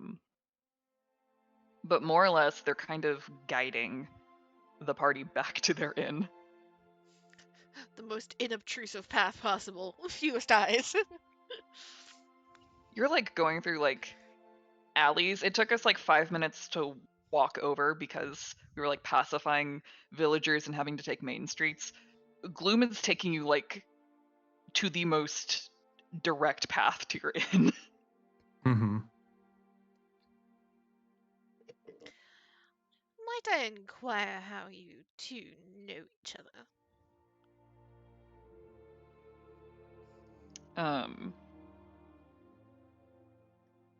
Their pace slows just slightly, and they look at Maddie again from under their hat and just respond. A few years ago, this one strolled into my town and helped out with a small problem. I mean, We I are think we acquainted helped from each them. other out. Sorry, what'd you say? I think we helped each other out. Gloom had nods your at own- this. You had your own issues too. Any issues with the town are issues of mine, yes.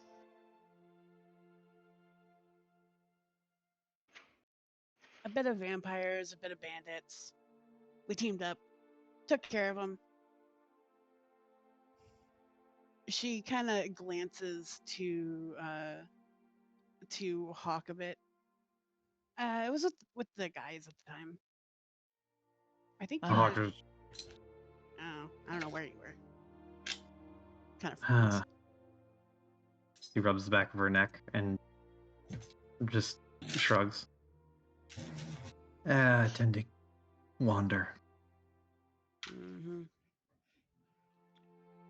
Aang just quietly smiles, nods. Yes, wander quite far afield, but it does gladden the heart to meet more companions of Madigan's. Companions. How are those boys doing? Vincent? Malik? I mean, they were doing great when we left Terramark.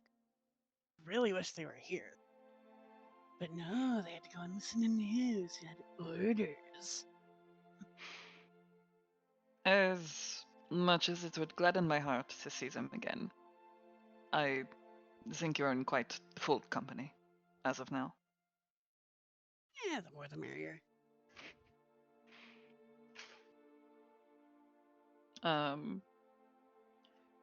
There's sort of a playful judgment in, like a judgmental gaze, but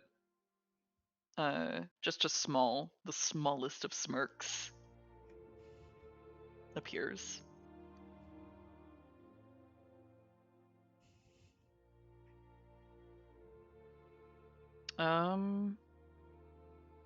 Yeah.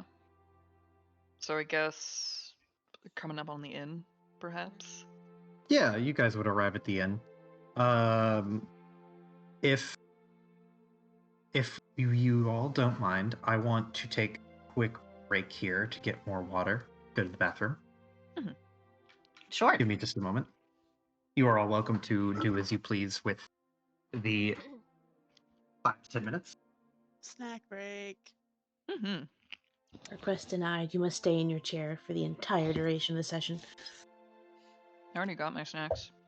Too bad I'm getting my dinner. Damn. There is much explaining that needs to be done. Mm-hmm. Fuck if Gloom wants to know about Pandora's box. Because Willow has a list of questions that need answers before she's willing to talk about the box.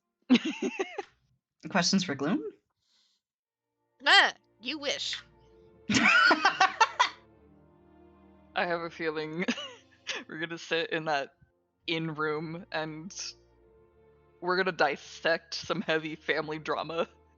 And Gloom's just like, the box. Oh. Aang's just sitting there, happy as can be. Blinders on to the annoyance from Willow. Because every time she looked at Aang, there would be that little annoyed frown. Aang is dead ass just Puss in Boots this whole time.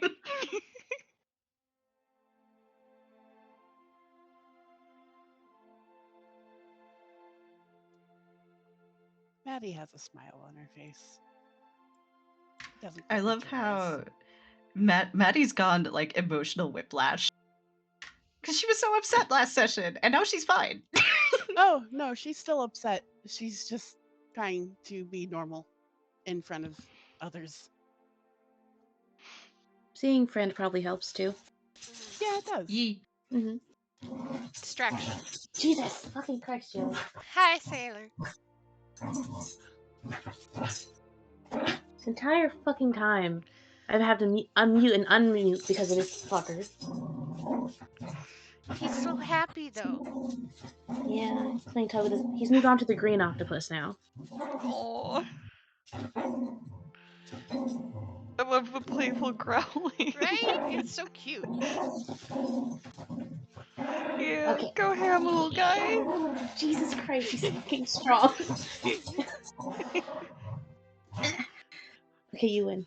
Say, I have Mama's Bye-bye. attention. She Bye-bye, is buddy. playing with me. He's gonna kill the octopus soon. It still has the squeaker in it somehow. Okay,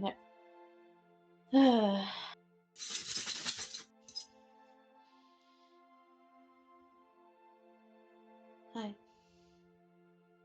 Tug. Tug Cool. more. Well, you didn't bring me your octopus. Can't tug. That wasn't telling you. Don't bring. Okay. He's just running back and forth now. He wants me to play tug, but he doesn't want me to touch it.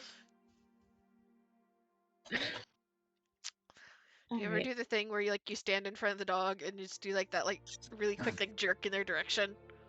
Yeah. And they immediately are like, yes, this is great. Mm-hmm. Tail goes up.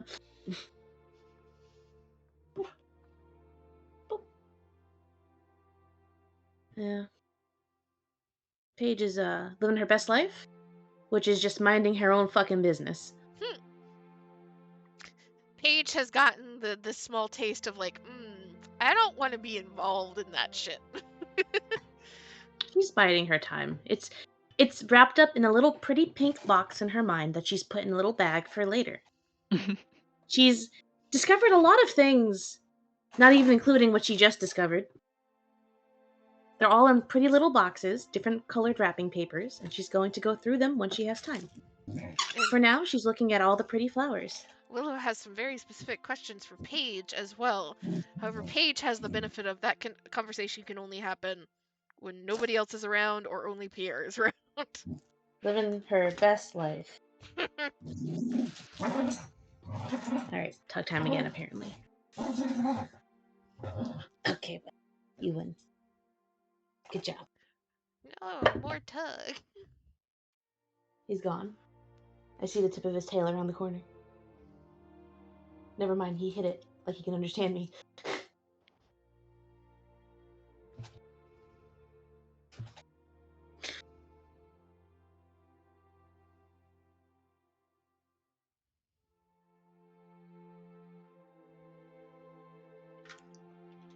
I figure it's also probably pretty whiplash for Paige, like, extremely sad book.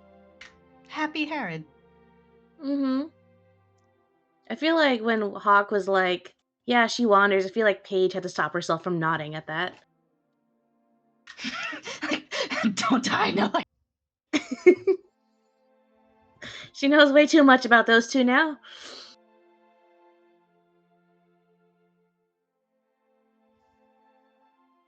But, I don't know. I feel like Paige is very happy that Gloom is here. Oh yeah? Yeah, this is the sheriff. A person For of Cotton. authority. Yeah. Does Paige like figures of authority? Her boyfriend's a cop. City guard. She's I close see. to the city guard in Termarkt. So yes. And also, a figure of authority is, at least in concept, helpful when dealing with all of the rest of the people that she is surrounded by right now. Mm-hmm. I see. It's one thing if Paige is like, no, let's not. It's another thing if the sheriff of the town is like, not in my town. Yep. And also just a general like, yes, this is someone who is good. Good vibes. They have a purpose and a duty to this town. And we have no intention of disrupting the town. Or at least, intentionally. Yeah, you guys more or less in the clear? Question mark? Question mark. We'll see. No! Fuck off. Jeez. I will also point out, just so Mhm. that you are aware, that it was technically canon that Willow, when she finds a new weirdling, she asks a lot of not inappropriate questions, but very blunt Invasive? questions. Yeah. So that Okay. would have happened a little bit. Did she I ask for think- samples? Not yet. But like, okay, I'm assuming you are this or something related to this, yes? What do you eat? How do you eat? When do you eat? How often do you need to? I think if this is happening on the way, to go find Maddie and Aang, in between calming down like townspeople, you are getting very short but very direct answers. Like your questions are being answered. Perfect. They might be curt, but you generally get like the sense that they're making room in their brain for everything. Willow has no issue with Kurt. Her questions are being answered and being humored. That is all she requires. Oh, hell yeah. Willow, in some ways, can be a very simple creature. I think that can be a good thing.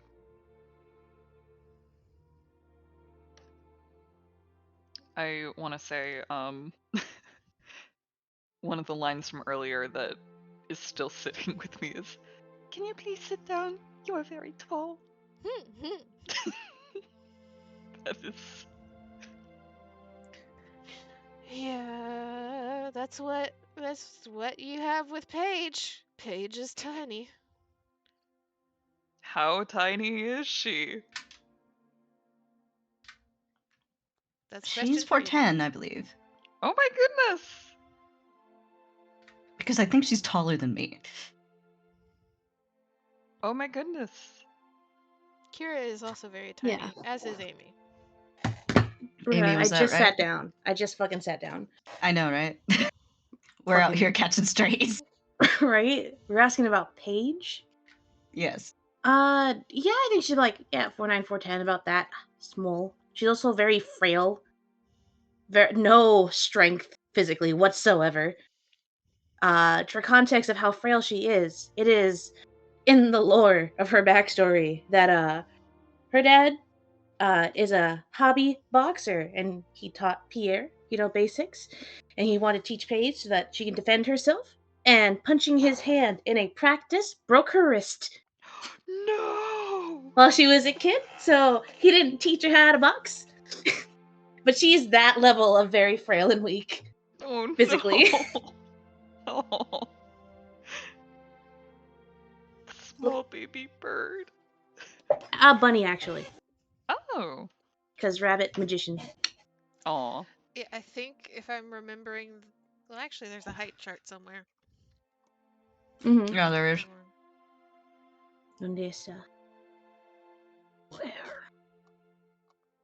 Ah, here it is in the characters I found. I pinned. Yeah, I was about to say, I forgot if Pierre was taller or shorter than Willow, but he's the same height as Willow. Aang, Willow, and Pierre at the same height, then Electra, then Maddie, then Paige. And Oh. he's slightly taller. That's why I said Aang, then Willow. Oh, sorry. I heard Aang and Willow. My mistake.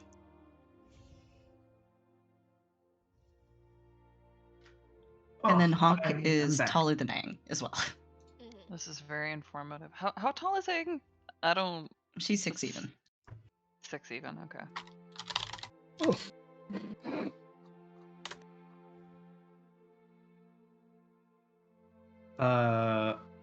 So I know it's kind of early, but I don't want to get too far wrapped up into questions. Would you be able to come in on a Wednesday if we give you notice, so? Yeah. Or is that super not likely?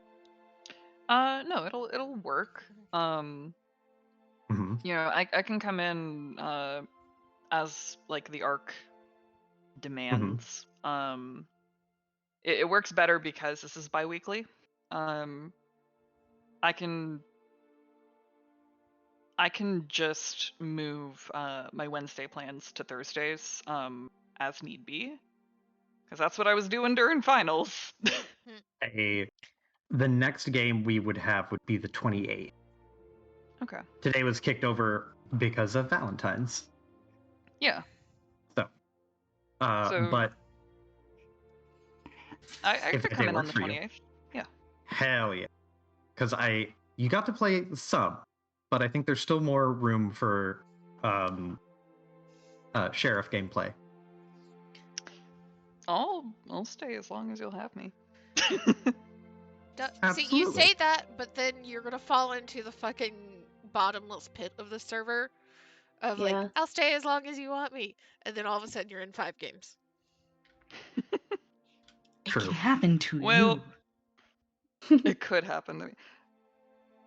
Gloom probably won't leave their town. That's what I would anticipate, is Gloom. Yeah. Like, if you were to join, you could play a character that you would make, and Gloom would watch over the town. Because without Gloom, the town has no one. Yeah. But They know where they're needed. yeah. But if you all don't mind, I think we should end right here as you all arrive and like get some secluded space in the inn, in a room that is just big enough to hold everyone. It's a little cramped with how many fucking people is that? 1, 2, 3, 4, 5, 6, 7, 8 people. That's probably the max that room can hold. Any single room. like bedroom. That's okay. Anne can like squish herself above a wardrobe. No, we're not. Perch. She starts to move up there, and Willow will just yank her ass back down. We're not doing the creepy shit right now. Actually, Gloom I think is it's like 9, by the way. arms crossed, cool, leaning against the wall, going, "Oh, this is such a fire hazard." What did you say, Iris? I believe it's 9 people, actually. That's 9? true. I was not counting Hawk. We have 3 NPCs. Oh, you're right. Yep. Hawk too. Damn, and Hawk's fucking big. And Hawk takes up like 2 people. Well, see, no, Hawk takes up people and a half, and Paige only takes up half, so it balances out. That's true. That's fair. It balances out.